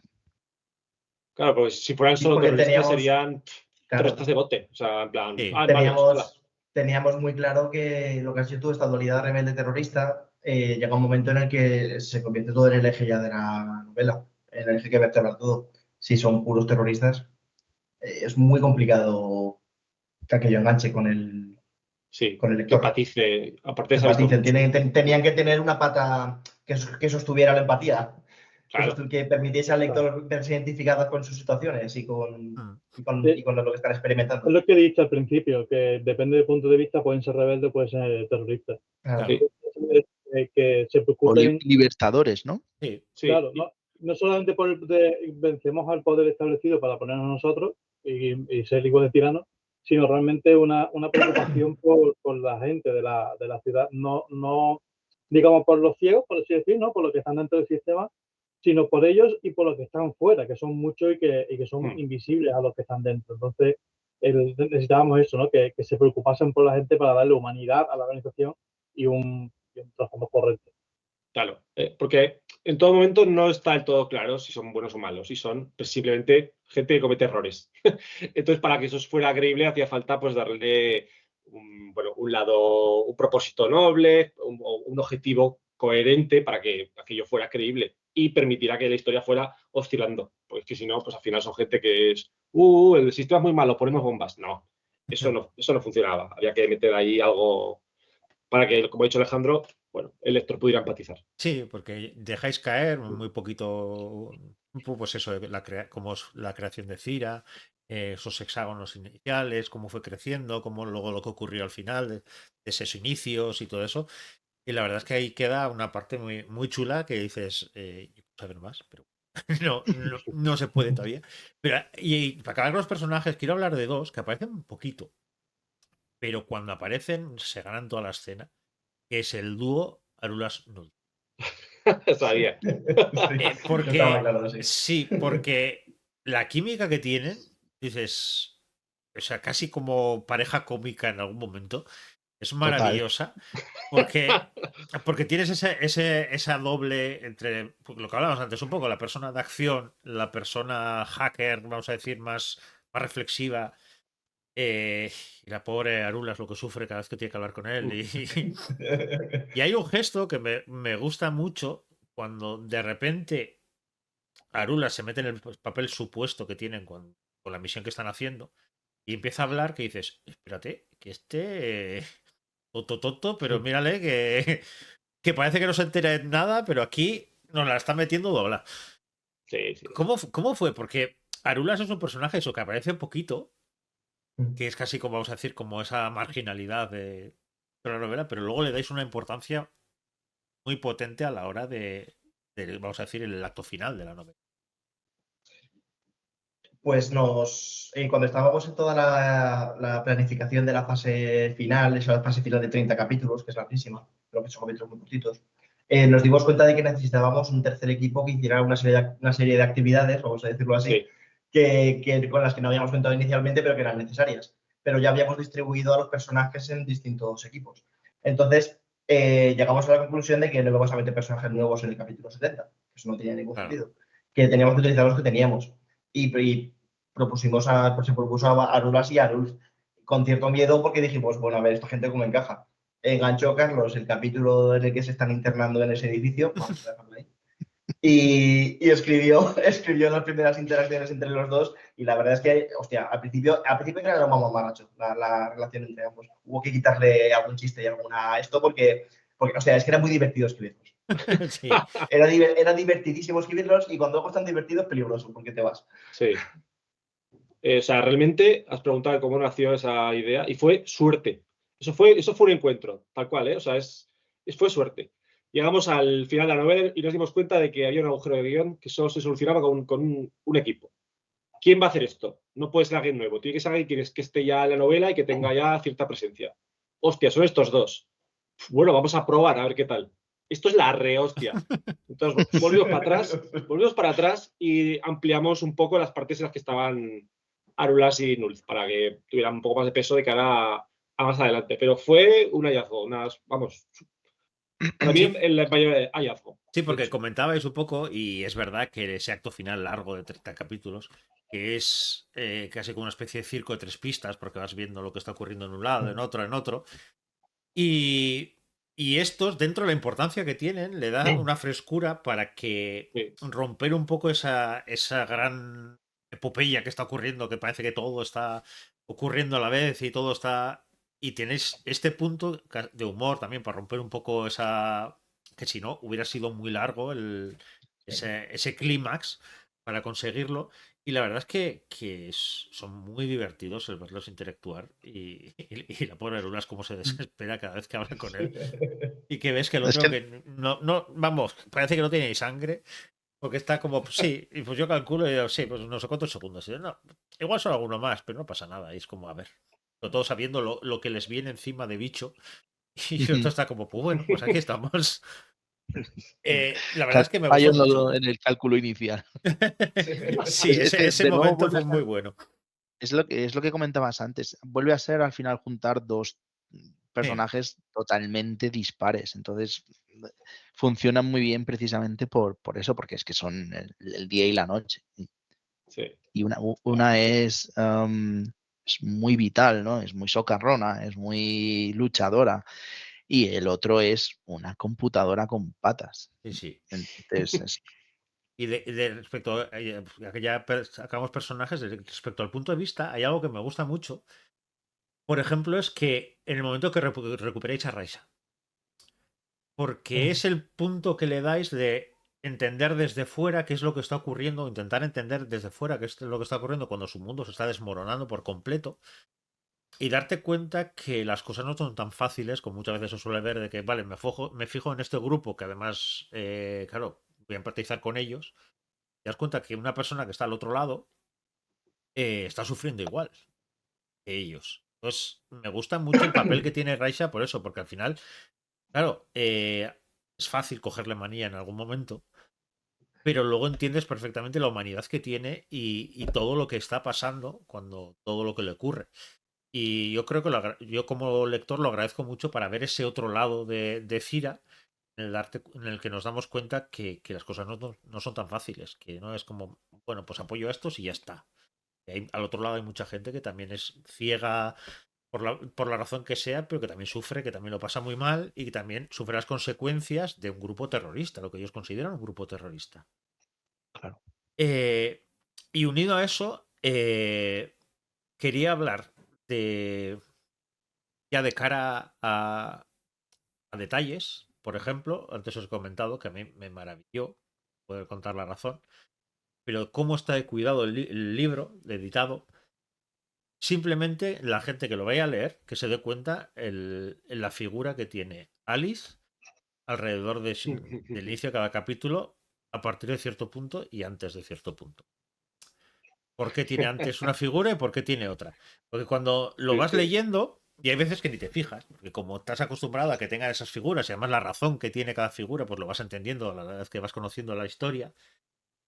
Pero de repente hay un cambio que a veces no te das cuenta. Y cuando lo releí y dije, ostras, que aquí hay algo nuevo. Y echas la vista atrás y dices, no, antes no estaba, antes estaba otra cosa. Estaban dos pulseras y ahora de repente hay otra cosa. Hay otra cosa. Sí, hay otra cosa. la segunda pata de Numa, que también... Sí, esa... Eso es trabajoso de Irene. Sí, o sea por que... ahí está guiñando por el chat. Porque... La vicejefa. Sí. Porque es un detalle que a mí que me gustó muchísimo por dar la importancia que tiene incluso al personaje ese momento. Porque es un momento clave para el personaje, es un momento clave para Alice, no podemos contarlo, pero cambia por completo a Alice. Cambia tanto que cambia hasta el encabezado de sus capítulos. Eso es una gozada tener. Y de cara ya a lo que es el world building, si hay algo que me gusta, que es esa pelea que hay entre corporaciones, pero sobre todo vista desde el punto de vista de los que sufren las consecuencias. Porque es como... Yo siempre he solido echar de menos en las grandes, pues desde Star Wars o lo que sea, que se ven esos grandes edificios, esas grandes naves, eso que ves, de repente explota y el edificio se cae y dices, ya, pero había gente viviendo ahí abajo. Y nadie se va a preocupar de los que están ahí abajo, que le ha caído un edificio encima, que están haciendo su vida normal y de repente pasa eso. Tengo la sensación que vuestra novela es justo eso. Es cogiendo un personaje que es verdad que es Bardi Bonsi podía ser un personaje de las grandes epopeyas de este tipo de historias, pero os fijáis en la gente que está abajo, la gente que sufre las consecuencias de los que están ahí arriba. Y eso se nota mucho que no es algo casual, sobre todo de cara al final. Es el final. ¿Cómo fue el poner el foco justo en gente común como Alice? Cuando el cuerpo puede pedir que sea una gran epopeya entre poderes, entre si meto un Bardivan y meto un malo malísimo y meto no sé qué. ¿Cómo fue el momento de decir, vale, tenemos todo eso, pero el foco lo quiero poner ahí abajo? Alejandro. Los grandes Alejandro, te estoy viendo venir. Los grandes héroes, como decía antes Fran, si tú tienes a Goku, pues la única manera de que Goku resulte interesante como personaje es que se tenga que enfrentar a Freezer y a Célula, y cada vez más, y cada vez más, y más. Y eso al final deja de ser interesante. Es divertido un rato, pero deja de ser interesante a nivel de gestión de personaje. Entonces, hay una cosa que es también que es muy importante, que es que un conflicto es tan importante como el personaje que lo está sufriendo. O sea, tú puedes construir una historia súper épica enfrentado a dos semidioses, o puedes construir una historia muy épica de una persona del día a día superando su día a día con sus cosas. Porque su punto de vista es otro, su manera de afrontarlo es otra, y las cosas que le afectan no tienen nada que ver a nivel humano con las cosas que afectan al semidios. Y las cosas que afectan al semidios, pues a una persona le puede parecer muy chulo los fuegos artificiales, con mis palomitas, está muy bien, pero el drama humano es lo que conecta a la gente con las historias al final. Y eso se consigue mucho más fácil con una persona de a pie porque te puedes ver identificado. Y los conflictos de una persona de a pie no son los mismos que los de tus semidios. Y la épica la puedes conseguir simplemente poniendo punto de vista en esa persona, viendo otro conflicto que le es muy grande y como yo, como persona normal, tengo que enfrentarme a esto. Sí, porque al final tengo la sensación, eso que lo que dices tú, que son grandes epopeyas que vale, pero que se siente casi como cartón piedra, como si lo que decías, lucha de Goku Freezer, y luego pongo uno más, y aquí en cambio lo que hacéis es rebajarlo hasta el punto de que la persona que está haciendo descolocarle un poco lo que piensa del mundo es Alice, que hace figuritas en el aire, efímeras, y que no tiene ningún poder, que no conoce nada de la magia, que como mucho, decía ella, hay un momento que dice que era incapaz de hacer una bola de energía pequeñita. Sí. Quiero rescatar un momento de Carlos insultándonos, en plan, desgraciados, estáis escribiendo en ese capítulo de gente tirándose cometas y yo tengo aquí a Alice intentando hacer un jarrón en el aire. Sí. Hostia. Sí, porque, claro, la pobre Alice además utiliza sus armas y es como decir, vale, ¿y cómo puedo demostrar que sé algo así? Dice, pues hago una figurita y enseño y luego su arma también para él. Pero es eso, es traerlo hasta la Tierra y hasta darte cuenta que hasta que el propio Bardion se da cuenta de cómo ha caído y que necesita gente a la suya, gente que despreciaba a él, gente que para él no existía, que hay un momento que dice, bueno, que la propia Arvid le dice, intenta no matar, por lo menos mucho. Que por lo menos dice, bueno, pues, he muerto, pero bueno, no pasa. Ya lo esconderé un poquito y ya está. Y unido a eso, unido a esa parte, vamos a decir, grande con esa parte pequeñita, ¿cómo fue ese punto? Porque hay una escena que me gusta de Tise, que es cuando va al bar a hablar y decir, que es muchas veces la parte que no se ve en las historias, que es, sé que tengo que mandar a una persona que es lo más válido del mundo, que le tengo cariño y que esto, y sé que no va a volver. Y verlo desde el punto de vista de él, verbalizarlo y sobre todo cómo lo habla, cómo le contestan. Eso normalmente no está nunca y nos daba rabia, queríamos Sí. desnudarlo, en plan, no, venga, ponlo y que el lector lo vea y que el personaje lo sufra. Y que luego eso tenga implicaciones en las decisiones que toma más tarde. Sí, y Porque sobre normalmente todo, no se ve. y sobre todo hay un momento, que ese sí que no se puede contar para nada, un enfrentamiento casi al final de Tise. Es muy duro. Es muy duro porque sé lo que tengo que hacer, pero sé que me odias, el que tiene enfrente, sé que tiene razones para odiarme, yo también me odio a mí mismo, pero... Y es eso. Solamente se puede decir que tiene que ver con un nombre. Vale. Y ese detalle. Sí. Y es muy heavy, porque es muy cruel. O sea, es muy cruel, incluso, yo creo que incluso para vosotros como autores, el llegar a Sí. ese punto de repente y no llega a ese punto del nombre y es como... Te das cuenta de lo duro que es el peso de Tise, el peso que lleva encima con lo que ocurrió y con lo que está ocurriendo en ese momento. Yo creo que esas dos escenas todavía ayudan más a entender lo torturado que está y lo destrozado que está por dentro, con todo lo que ha ocurrido. Pues Y lo, ahí fue. y lo relevante que es la escena del bar que mencionabas con la escena posterior a lo del nombre. Claro, Sí. Porque si Hay una la cosa. primera no entiendes lo segundo. claro. Claro. A ver, ahí pasa una cosa que creo que está guay contar, y es que, primero, porque es un poco de stripe de novela, ¿no? De cómo lo creábamos. Cuando llegamos a la fase final, queríamos que cada punto de vista tuviera un obstáculo que superar, digamos, y que estuviera relacionado con el personaje y que fuera completamente diferente entre ellos. Pues si uno se enfrenta a su némesis, el otro no puede enfrentarse a su némesis también, tiene que ser algo diferente. Entonces estuvimos pensando en qué podíamos ponerle delante a cada personaje para que tuviera que superar antes de fracasar o no, o conseguir su objetivo.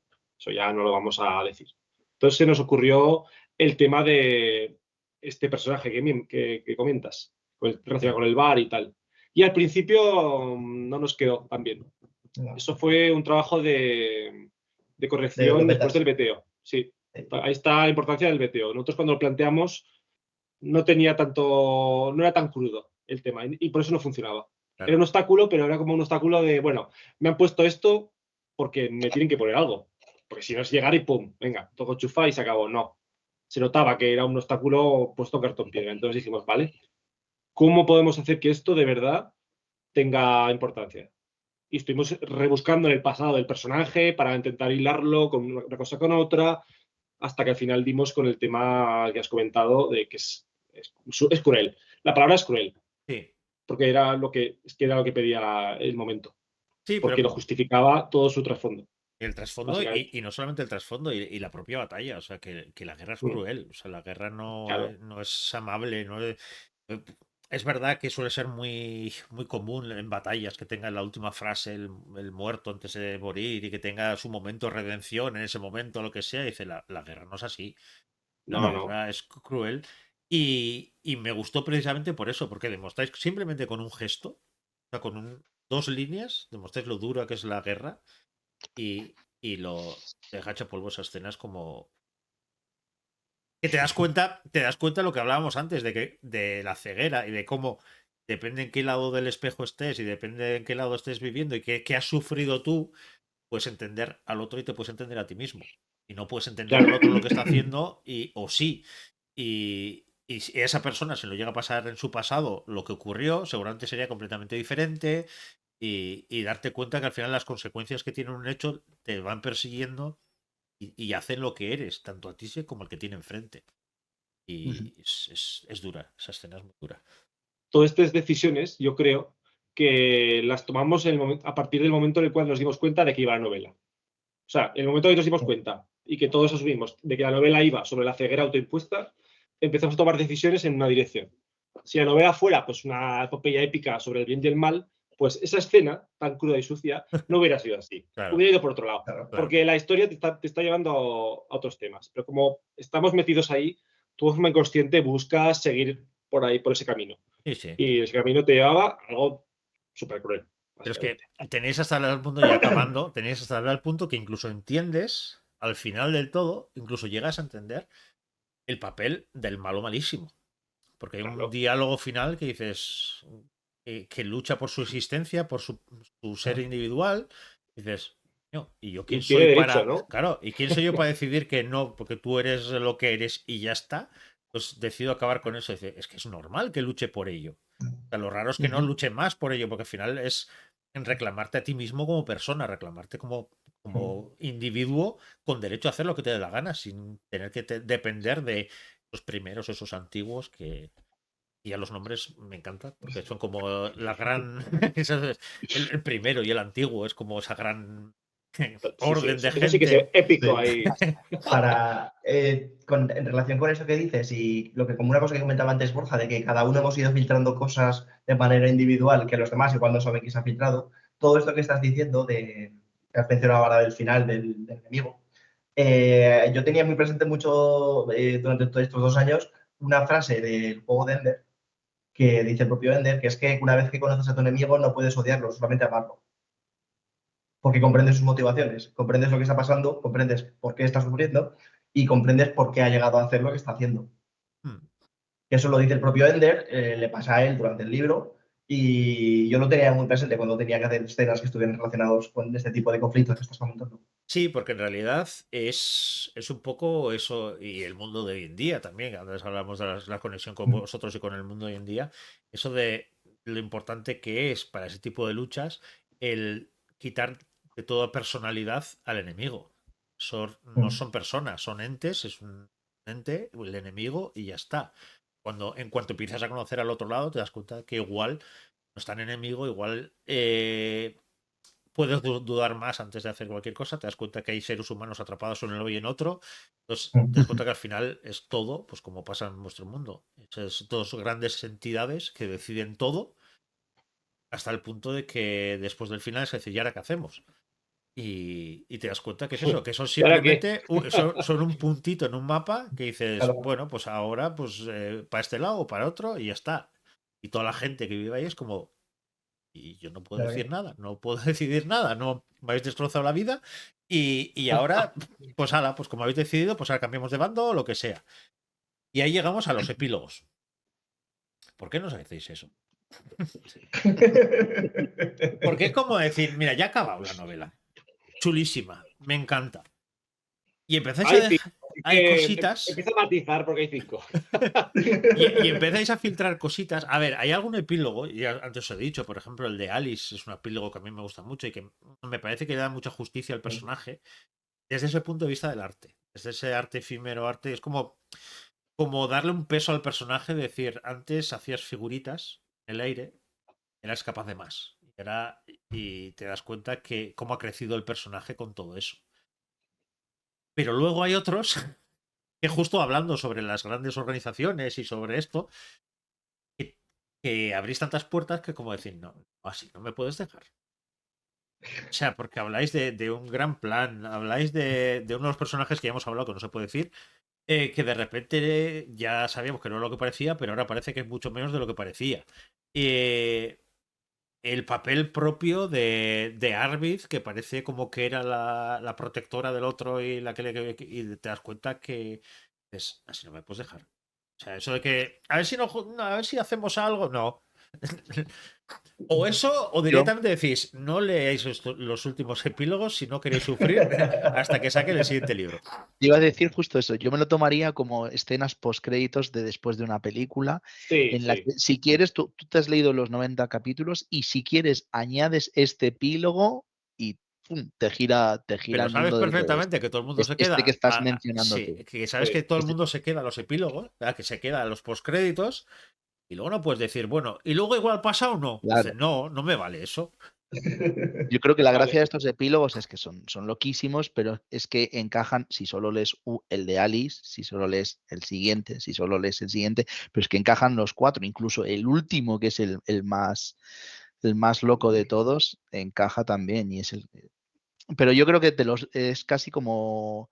Estos son como tomas falsas, o no como tomas falsas, sino como cosas que puedes añadir como toppings por encima. Sí, pero esos toppings lo entiendo. El primero lo entiendo, porque la idea es la justicia. Entiendo incluso el de Bardivan, porque es decir, vale, pues vamos a mostrar también cómo ha cambiado, cómo el proceso y qué bien. Y era necesario lo demás. Lo demás... Para que nuestras cabezas vuelen y nos imaginemos qué será el proceso Eso. y qué es lo que ocurrirá. Hay cosas que contar aquí. Primero, esos epílogos se escribieron al principio porque formaban parte de la planificación cuando la novela, digamos, no estaba en manos de Numac, por así decirlo, ¿vale? Sí. Entonces, había ideas de escribir más novelas. Estoy hablando, más novelas. Sí. Entonces, dentro de la planificación estaba escribir ese epílogo. Y bueno, estaba ahí y luego se decidiría si entraría o no. Entonces, en su momento se votó de si se quedaba o no se quedaba. Y bueno, se dio que sí, evidentemente, pero se barajó la opción de quitarlos, los dos últimos. Sobre todo el último. Que bueno, realmente, para el que nos esté viendo, la historia está acabada. Sí. Y simplemente. Sí, la historia termina. No tengáis sí, miedo que la historia termina. Sí, no, a ver, por supuesto que la historia termina y además luego os comentaré el final, siempre suelo decir un poco mi opinión ya de la novela, pero es verdad que es como enseñar un caramelito y decir, la historia ha terminado, pero que sepas que en el cajón había este caramelito. ¿Te gusta? Lo guardo en el cajón. Y ya veremos qué pasa.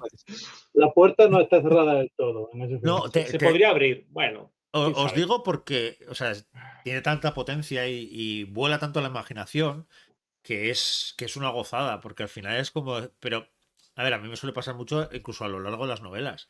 O sea, casi me apetecería mucho conocer cómo hemos llegado también, toda esa parte que hacéis muy resumida pues eso, de los primeros, pues eso, de los originales, del el primero, de que toda esa historia, o toda la historia de la ceguera y cómo fue esa lucha, cómo se creó, eso que contáis, pues eso, tan gráficamente de, de tres, pero todo eso te parece contar una historia. Entonces, lo bueno que tiene esta historia es que empieza y acaba. Por eso os decía que partirlo por la mitad hubiera sido mortal, porque es como, no, por Dios, la historia empieza y acaba aquí, está clarísimo. Y además empieza y acaba, yo creo que cada personaje tiene un arco completamente lógico de principio a fin. Y por mucho que nos duela a veces y por mucho que a veces sientas como. Yo creo que tiene mucha lógica todo lo que ocurre con los personajes. O sea, quedaría falso si hubiera algún cambio en algunos personajes. Pero sobre todo tengo esa sensación que luego es como eso, lo que dices tú, ese postcréditos que dice, uy, ¿qué más ideas por ahí? Vamos a ver más. Te da la sensación de que el universo de verdad es muy amplio. Claro. O sea, al dejar esas cosas así semiabiertas, es como, hostias, de verdad hay más. Y no ha sido como algo contenido. Exactamente. Y todo lo que hay alrededor es, bueno, un cartón piedra y biombos. No, es como que de verdad hay más. Pero es que apetece hasta contar también la historia, porque hay un momento de Bardiman muy divertido cuando llega a una plaza y hay una escultura. Y que la otra le dice, no la destruyas, no la líes. Y el otro está deseando, dice, completamente lógico, y dices, me encantaría conocer esa historia que dejáis por encima, decir, bueno, sí, iba de sobrado y pasó lo que pasó, pero sí conocer más cómo ha llegado ese personaje a ser lo sobrado que es en estos momentos.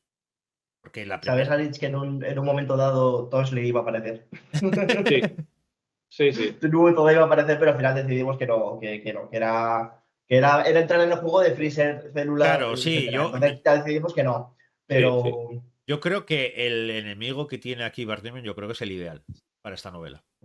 Porque es justo un poco lo que estamos hablando, es conocer el punto de vista del otro y empatizar con el punto de vista del otro y entender por qué hace las cosas.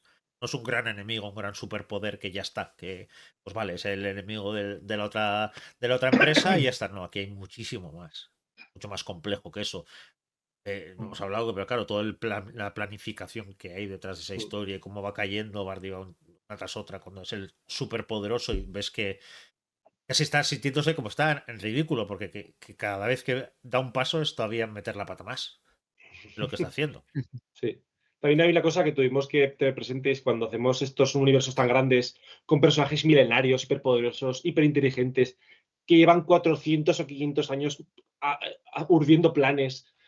Tú no eres tan listo como alguien que se ha modificado el cerebro para poder ser una computadora. Entonces, la única manera que tienes es hacer un Sherlock Holmes.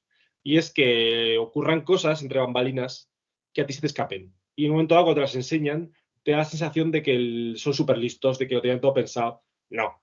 Si te lo hubieran puesto todo delante, tú hubieras podido deducirlo. Pero como te lo esconden, como hacen con Sherlock Holmes, pues entonces te das esa sensación de que de verdad esa gente es súper lista, tenían todo pensado. Es una trampa narrativa, pero funciona bien. No, Usarla con moderación está bien. Funciona muy en bien. La trama principal no hay esto, perdón, te interrumpa. Sí. En la trama principal no hay nada de esto. Pero esas cosas que están por fuera sí que se han hecho con triquiñuelas para que, bueno, darle color y darle textura al universo. Fran, ¿ibas a decir algo? Pues, No. vale. Bueno, para acabar. Yo iba a decir a mis compis que si os dais cuenta, casi todos los aciertos de la novela vienen de la planificación y de poder. O sea, tú te escribes todo tu guión y dices, uy, pues el capítulo 6 mejora porque ahora que tengo el 50 me doy cuenta de que este personaje, ¡pumba! Y es algo que de brujuleo, que no tengo nada en contra del brujuleo, es algo que en principio no puedes hacer, pero es que tener toda la historia tramada te permite este tipo de... Disclaimer, sí que se puede. Yo lo hago. Y te digo cómo, porque lo acabo de hacer hace un mes. Escribes la novela de principio a final y luego vuelves para atrás. Pero bueno. Claro. Pero bueno, igualmente sí que estoy con Carlos de que esto, si no se planifica, no se puede hacer. Es imposible. Mira, yo voy a... Entre 4 personas... Sobre todo a 4 manos o a 8 claro, manos. No puedes. Sí, claro.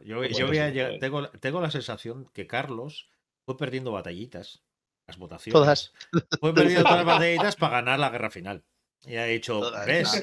He ido perdiendo las batallas, que pensáis que todo esto es vuestro, pero en el fondo, el que tenía la razón soy yo, que hemos planificado todo y todo encajaba. Entonces al final es que... Sí. De hecho, la planificación del tramo final, por motivos que en ese momento, circunstancias de la vida, solo podíamos estar él y yo, y estaba yo con él planificando todo. O sea, y venga, todo. El Excel, aquel infernal. Un Excel infernal de 6 puntos de vista y con columnas y barras y tiempos. El timing del final, ¿no? Del acto ya resolutivo, aquello fue una locura de quién está antes, quién va después, qué capítulo ponemos aquí, qué es lo que ocurre, cómo repercute en las otras 5 tramas, porque me parece que hay 6 puntos de vista ahí en juego. Al final, y además que es eso, además es pura acción al final, pero ves que todo lo que ocurre en un lado repercute al siguiente y al siguiente y al siguiente. A eso le echamos una tarde entera, yo creo. Sí. De hecho, ¿qué capítulo iba antes que cuál? Sí. Empezaron, creo recordar, Alejandro y Carlos. Yo estaba en la comida, me fui, se fue Alejandro, me enganché yo y acabamos no sé a qué hora de la noche. Una locura que yo fue. Porque es que si no se planificaba es imposible. No solo hacer esa parte, sino la novela en general. Porque son 4 personas. Alejandro, Fran, tiene que saber lo que yo estoy haciendo y qué es lo que yo pretendía hacer y a la vez a dónde quiere llegar Carlos luego. Necesitas planificar. No, eso sin duda. Pero hablando de mi batalla final, que no me enrollo mucho. Yo siempre digo que tengo la suerte de contar con estos 3 porque a mí cada uno de ellos 3 me alucina, sobre todo, particularmente con un aspecto cada uno. Y entonces, ya te digo, creo que tengo mucha suerte de haber contado con ellos. Mira, pues me das el pie perfecto para la última pregunta, y acabamos. Que es, lo ideal sería coger y decir, pues cada uno, yo que estoy orgulloso de esto que hice o esta idea, voy a hacer lo contrario, voy a hacer que vayáis diciendo de otro algo que digáis que de esa novela, que tengáis el recuerdo de decir, ostras, este punto fue muy importante para la novela. ¿Cómo? Que, por ejemplo, tú, Borja, no digas, yo tengo que esto, no, si digas, pues mira, me acuerdo de Alejandro este momento que hizo tal, o que Carlos hizo, o esta decisión que tomamos, o lo que sea, que no sea un yo estoy orgulloso de esto. Sino, de otro. Sí, mostrando esa idea de equipo, pues al final, ¿qué creéis de otro? que Sí. sin eso la novela no sería igual. Sí, yo Yo, tengo muy por claro ejemplo, que es yo tengo muy claro el primero. El world building, Fran, básicamente. Las Iba a decir ideas. eso. Es Iba a Las decir eso. ideas de tal Fran. cual. Sí. Sí. Las ideas iniciales de Fran, si no, la novela habría sido otra cosa. Claro, hubiera sido otra historia. Sin clones, lentes y una serie de cosas más que ya veréis cuando lo leáis. Si no, Yo la creo que es el historia que hubiera sido tiene, otra. normalmente es el que tiene las ideas más chulas. Cuando hemos visto relatos en clase o bocetos de novelas que tengo la idea de contar Que esto. nunca acabo. Bueno, pero Bocetos. por eso hace Están falta ahí. las 8 manos juntas, para que al final ideas se juntan con trabajo, con no sé qué, con no sé cuántos, y al final sale Yo lo creo que que ha es salido. el que tiene las ideas más ingeniosas. Siguiente, Sí. ¿de algún otro? Pues mira, yo diría, por ejemplo, que sin Borja Bardibaun no sería como es. O sea, Bardibaun es Borja 100%. Creo que el que más ha escrito sobre él fue quien se lo inventó. Y esa parte de la novela es gracias a Borja clarísimamente. A mí sí que le da hasta que ha funcionado la vida de darle vueltas. Oh, curiosidad, exclusiva. Bardi Baum, en la primera planificación, iba a ser el malo final de la historia. Sí. Iba a haber un cambio, el cual se iba a convertir en el antagonista principal. Sí. Pero al final no pudo ser. Y a raíz de eso tuvimos que deshacer toda su trama para poder hacer el descenso a los infiernos. Ajá. Y de eso sí que es verdad que ahí me encabeceno yo en plan, esto se tiene que salir. Y estuve más tiempo que los demás construyendo esa historia para que pudiera funcionar. Porque al principio, Bueno. como iba para otro lado, cuando lo cambias, todo el trabajo previo es que no, porque eso iba a otro sitio, no funciona. Claro. Yo creo que no engaño a nadie si digo que Borja es un motor de camión diésel. Borja es trabajo y es el artífice de la novela en el sentido de producirla, de escribirla y de llevarla a cabo. ¿Sabes? Es una pisonadora y La pisonadora. No, la pisonadora es tú. Carlos, bueno, la pisonadora es Carlos. A ver, Borja es la locomotora. es una Carlos es la pisonadora. ametralladora de curro y además lo bueno es que no es escribir por escribir, es escribir muy bien desde el principio y allanar el camino a los otros tres. Menos mal que está hizo lo bueno y no lo malo. no, Pues claro, si no, por hablaría eso de los tics que le daba al pobre hombre. Cuando le saltaba 20 Ahora, capítulos, le decía Carlos. Por favor, vas a preguntar lo de lo malo también, ¿no? No. Claro. Ah, bueno, que es lo malo. Sí. Vale. Yo sin problema, ¿eh? Acabamos con lo bueno, que nos quedan Carlos y Alejandro. Sí, A sí. ver. Acabamos La locomotora, por favor, o sea, en serio. La pisonadora, perdón. Estaba Carlos, ahí. por supuesto. O sea, a ver, el proceso de trabajo ya estaba pensado para que no hubiera un estilo de cada uno, sino que estuviera escrito por una especie de quinta persona, que fue una amalgama de todos. Pero es que la novela es mucho más bonita cada vez que Carlos se metía en el drive. Antes de que Carlos entrara en una cosa, Carlos salía y era otra. Es una locura. La capacidad que tenía para coger frases. Yo si algo he aprendido de esta gente ha sido a corregir. Yo entraba, veía las sugerencias de cambios de Carlos de este párrafo, llévatelo una página y media más arriba porque no sé qué, y estas frases que sustituyelas por estas de este otro párrafo y digo, hostia, tío, pero ¿pero qué ingeniería mental estás haciendo aquí? Sí, hablamos de estilo. No hablamos solo de. Hablamos de estilo. De que estilo, esta frase, que esta cadena de frases suene mejor. Que estas líneas tengan un tempo que haga que el lector en su cabeza le lleve a que el ritmo sea más apresurado y se tense. Eso. Que aparte de que al escribe final. muy bonito, es que también es músico. Y claro, me imagino que todo se verá. Hostia, puede ser que tenga algo que ver eso. No sé. Puede ser. A ver, y no te líes, Alejandro. A ver. Y luego empezamos con lo malo.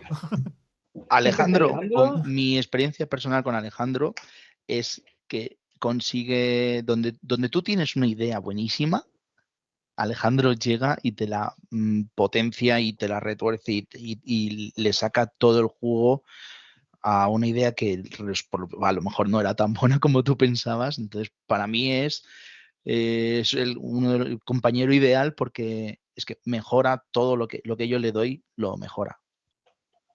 Mucho. Hablamos de tramas, ¿no? Hablamos de tramas. Sí, serían tramas. ¿Y qué te parece este girito y te hace pum? Y sí. Digamos que tú quieres llegar de A a C para que la novela siga y para eso tú dices B. Y está bien. Pero Alejandro Sería, ¿qué sugiere? No. Vamos a hacer C. Perdón, vamos a hacer W. Pues y dices tú, nos claro, sí, la W perdemos. está mucho mejor. Es verdad, la W está mucho mejor. Venga, pues venga, para W. O sea, digamos que no ha cambiado nada, por así decirlo, pero la manera en la que llegas de un punto a otro no tiene nada que ver, claro. Sí. No ha cambiado nada, me refiero de la trama, del desarrollo. Pero, a nivel personal, yo añadiría que Alejandro también ha sido el corazón y el pegamento del grupo. El voto de calidad. Sí, no solamente eso, sino ya no solamente por su voto de calidad, sino que siempre ha sido el nexo entre los 4, creo yo. Sí. Y para acabar con buen rollo, vamos a sacar la mierda. A ver, ya hemos venido a eso, ¿no? El peor momento ahí que veáis que confesable, por lo menos. El peor momento. Pero, confesable. Hostia, confesable. Confesable. A ver, el peor momento o momentos. Hostias, buena pregunta. Pero no te refieres a una persona, sino de la novela, ¿no? En general, el peor momento a lo largo de 2 años de creación de esta novela, ¿cuál fue el momento en el que. Y que se pueda contar, ¿eh? Que se pueda contar. Podemos hablar de ello. Vale. Dale. A ver, ¿cuál fue? Momentos críticos de decir, hostia, tenemos un problema. Hostia, yo me acuerdo perdón por el taco. Me acuerdo del momento en el que tocó corregir lo del chat entre Alice y Raisa, que afectaba a un capítulo que en ese momento se llamaba capítulo 2.5, porque era algo que tenía que pasar en algún momento entre el 2 y el 3. El 2 y el 3 de entonces, que no eran los de ahora, eran los 2 y 3. Sí. Y afectaba a los capítulos 2 y 3 y afectaba al capítulo 57. Sí, nos dimos cuenta de que algo no era posible. En plan, y eso fue un drama terrible. Eso me tocó a mí meterle las agujas y me acuerdo de estar. En aquel momento yo escribía, me levantaba a las 6 de la mañana para escribir antes de ir a trabajar. Y me acuerdo de estar prácticamente una semana entera, todas las mañanas, sentándome a las 6:15 con el café, mirando el drive, mirando las notas que tenía, levantarme 1 hora y media después. Con los capítulos abiertos.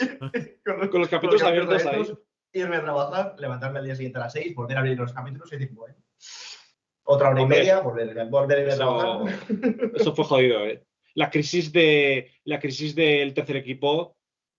También fue de decir, llegas a la novela, lo tienes todo planificado, ya está, la resolución, los giros, y de repente dices tú, ¿y quién hace esto? No hay nadie para hacerlo. No hay nadie, o sea, físicamente no hay nadie, es imposible, pero lo tienen que hacer. ¿Qué hacemos? Y ahí fue cuando rescatamos a Nulf, en su momento rescate de Nulf y Arulas, y a raíz de eso, pues esa trama nació, y a raíz también de esa necesidad, pues sus personajes tuvieron más peso en sus capítulos. Pero en un momento dado fue en plan, que no se puede, es imposible hacer esto, no hay manera. ¿Y ahora qué? Se fue jodido, ¿eh? Uf, madre mía. Pues por suerte se pudo arreglar. Pero... ¿Alguno más? ¿Fran? ¿Carlos? ¿Alguno? No, al principio, sobre todo, pues cuesta un poco engrasar la maquinaria entre 4 personas. Es porque uno escribe por las mañanas, otro escribe por la noche, otro, digamos que lo de el 1, el 2, el 3 y el 4 se saltó esa clase. Ese soy yo, ¿vale? Me acuerdo el día que estábamos por el capítulo 6 y Borja dijo, chicos, empezó a escribir el 27. Lo tengo clarísimo, ¿eh? El 27. ¿Por qué? Porque tengo el 27 clarísimo. Bueno, pues eso es lo que se hace, pues escribir el 27. Sí. Sí, claro, el tema de engrasar. Claro. Por ejemplo, Fran, el cabrón, se subía los capítulos. Sí. Claro, él los escribía primero en su ordenador y luego los subía. Entonces no podías ver cómo estaba progresando. Decías tú, pero. No le podía dar caña. Claro, en plan. No me gusta escribir en Drive, yo escribo en Word y lo que él escribe en Word. Entonces no. Escribiendo en Drive, pero no me gustaba. Sí. No escribía en Drive, entonces no podías ver por dónde iba, que a veces te metías y echabas un ojo al resto de cómo estaban yendo. Pero solamente es que no pudieras ver por dónde iba, es que no te podías reenganchar a por dónde iba y escribir. Pues eso. Claro, te podías reenganchar y decir, uy, me he quedado a mitad del 5, vale, pues ya termino yo el 5. Ahí no podías. Sí. Entonces, claro, hasta que te acostumbras a acomodarte a cómo trabajan otras 3 personas con sus manías, sus horarios, sus historias, pues es una movida. Yo, por ejemplo, A mí me gusta, ojo, Carlos le va a dar un tic ahora también. A mí me gusta, y a Alejandro también, me gusta poner espacios entre en la planificación, en la escritura, espacios entre las frases para separarlo y que yo al verlo. En la planificación no, en la propia novela. En la novela. Espacios entre frases, entre párrafos y por ahí, para separarlo y así yo, en mi mente, tiene todo sentido, ¿vale? Pero claro, el resto del universo no. Y bueno, pues nada, me tuve que quedar sin espacios hasta que...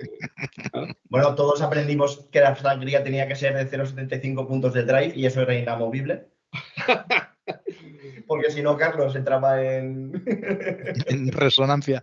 Es que son cosas muy curiosas cuando trabajas con otra gente, porque tú a lo mejor a ti te gusta tenerlo a Times New Roman 12 con el zoom así y lo que sea, ¿no? Entonces, eso tiene que estar acordado de primeras. Este es el tipo de letra que vamos a usar, esta es la sangría aquí sí, aquí no.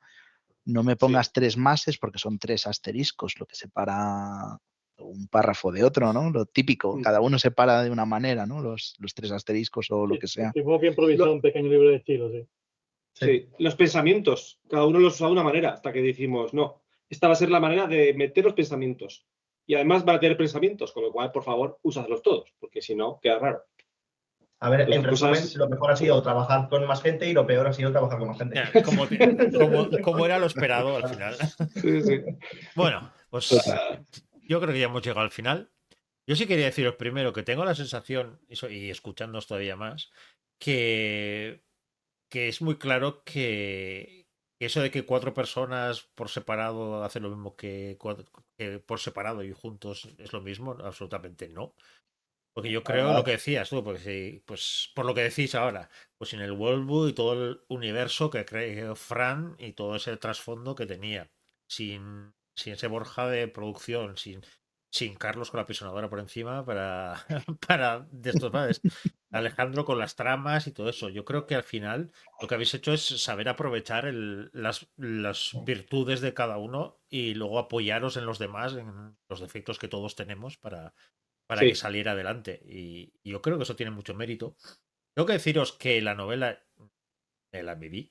O sea, me la viví que es una pasada. Sí, porque dice eso. ¿Cómo que eran 500 y pico páginas? ¿Cuándo? ¿Cuándo ha pasado esto? Era como, si ya acabó el primer libro, digo, perdón, si acabo de empezar. Si esto no puede ser. Y por eso, cuando os decía que me leí la segunda vez, primero porque la primera vez que la leí fue pues a la vuelta al Celsius, un poquito más, y para preparar esta, pues la vuelta a releer. Te das cuenta el trabajazo que tiene, porque lo que decíamos, dices, es muy divertida y todo eso, ya, pero que sea divertida no quiere decir que no tiene trabajo y que no tiene muchas ideas de fondo. Ya hemos hablado antes de todas las ideas que tiene cada personaje, más la idea general de novela.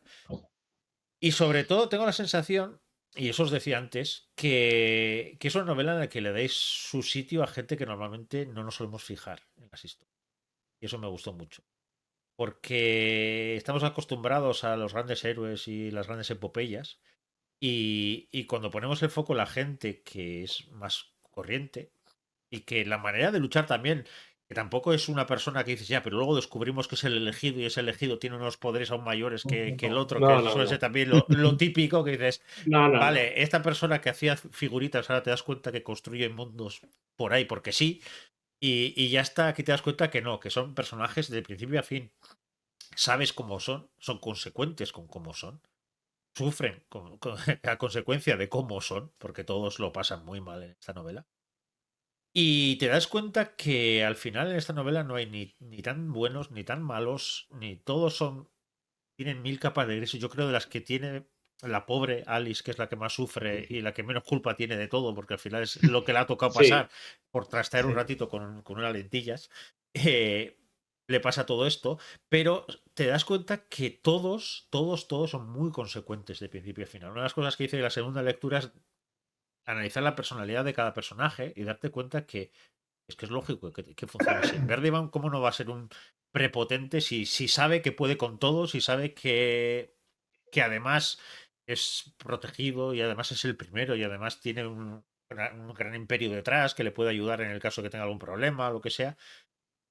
Y, hijo, lo disfruté mucho, pero sobre todo, ya te digo, por lo humana que es esta novela. Porque cuando nos hablan del género nos dicen de que ya, pero todo esto son naves espaciales y clones y robotitos y entes y no sé qué. Te das cuenta que en el fondo lo que estáis hablando es de las personas que están sufriendo esa ceguera. Y habláis mucho de la ceguera que sufrimos todos. Habláis mucho del mundo que estamos en otro mundo, pero te das cuenta que no es tan diferente ese mundo que este. No. Sí, en el trasfondo, que como decís, que más ha creado Fran de clones, de todo eso, por ahora, y espero que sobre todo depende de qué personas, que no haya mucha oportunidad para que se clonen todavía más. Pero te das cuenta que al final lo que habláis es de tal humanidad y duele. Hay momentos de la novela que duele mucho. Ya os he dicho, esas dos escenas de ti se duelen mucho. La escena crítica de Alice y Raisa duele mucho. Sí, sí. Duele mucho, pero además es muy consecuente con cada una de ellas. Que es una de las cosas ¿Qué va a hacer? he ido repasando y dices, es que es lógico. Es que lo raro sería lo contrario. Es lógico. Y Raisa también requiere su proceso. Hemos vivido el de Alice, pero Raisa sigue en su mundo, sigue en su historia. Es imposible imaginarla de otra manera. Y luego, darte cuenta también que hay novelas en las que hay problemas y la respuesta a esos problemas, por ejemplo, son Arulas y Nulls, creando unos capítulos maravillosos, muy divertidos. Te das cuenta, benditos problemas y las soluciones son esas. Así que me lo pasé genial leyéndola. Me lo pasé genial también en la presentación con vosotros en el Celsius. Llegué justo a todo correr porque tenía otra y así, pero estuvo muy bien. Y sobre todo, tengo la sensación de que esa gente que dice que la escritura es muy solitaria es porque no se da cuenta que hay muchas maneras de escribir. Y porque al final parece que escribir solamente es el ser atormentado que está en la botella de whisky, que está él solo, que tiene que además sufrir mucho en su vida para que eso se plasme en sus novelas y además esto, y que se puede hacer con 4 amigos, se puede hacer pegándos como os habréis pegado a lo largo de la novela, con ese machaque al ego que tiene que ser el escribir tú con sudor y lágrimas y de repente decirte esto fuera, esto cámbialo, esto haz así, y de repente dices, si no me ha quedado nada de lo que he hecho. Y aún así, en vez de enfadarte, decir, no, esto es por el bien común y tiramos para adelante y reconocerlo y aprender de eso. Y eso, aparte de ser un gran novelón, yo creo que es un gran aprendizaje para los que leemos aparte y para vosotros. Seguro que si os decís los 4 antes de embarcaros en esto, cuando estabais en los talleres y os empezasteis a conocer y a hablar, y los autores que sois ahora, incluso las personas que sois ahora, seguramente será muy diferente después de haber pasado estos 2 años. Sí, sí. Y aprendió una barbaridad. O sea, lo recomiendo a 9 cada 10 escritores, no, es verdad, no es una broma. Es una barbaridad. Y hay algo que no se puede hablar, pero que no vamos a hablar tampoco, pero me alegro mucho que haya caído también en buenas manos de Carla e Irene, con el cariño que le han dado, con los detalles, como hemos dicho, que compraros el libro y fijaros en él. Cuando criticamos mucho las editoriales, también de vez en cuando hay que decir, oye, si eso está bien hecho, ¿por qué no vamos a decir? Y que también merece la pena. Porque al final yo creo que es la unión entre 4 más 2 locas también que creo su editorial y que apuestan por esto.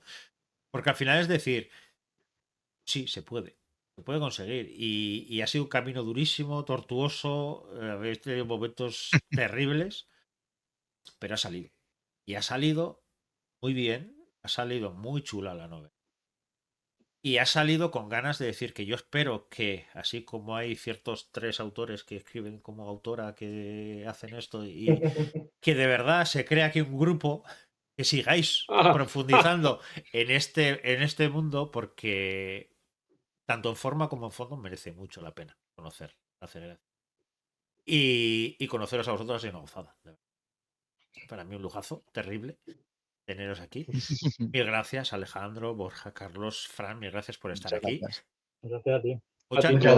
Yo te quiero agradecer, antes de despedirnos, el análisis que has hecho. Creo que te ha llevado mucho tiempo y, o sea, que le has puesto muchísimo cariño a echarle unos cuantos ojos a la novela y por lo menos por mi parte, supongo que ellos también, te lo agradecemos porque creo que has ido hilando muy fino con los personajes. Sí, O sea, sí, jodo. Seguro que has hecho un curro que Sí, yo creo que nos hemos juntado con un quinto loco, que soy el que me encanta analizarlas, pero sobre todo porque lo mismo que decís vosotros, que entre vosotros habéis aprendido, yo también aprendo mucho con las novelas y darte cuenta de que cómo se puede utilizar un personaje, lo que decías tú, nunca cojas un personaje súper poderoso para meterlo en una novela porque no funciona. No.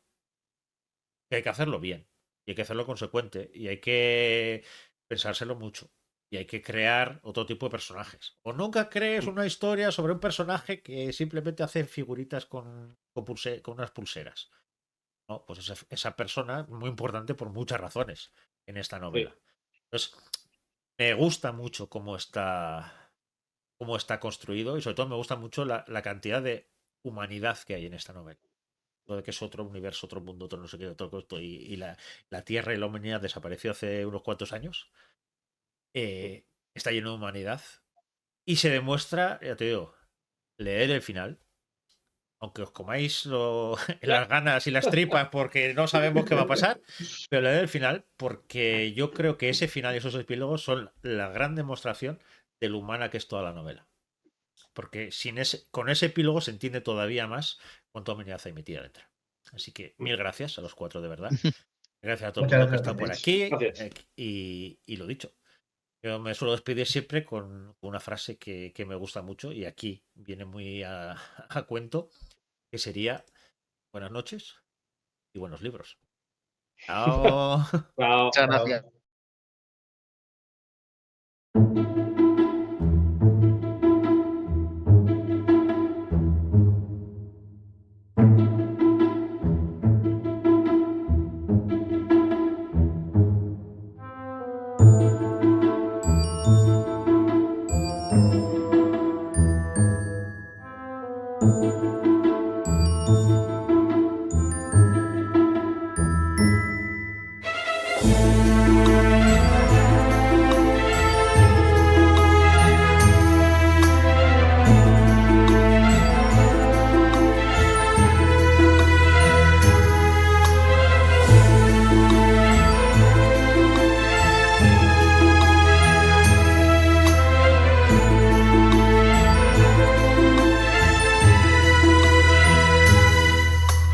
Thank you.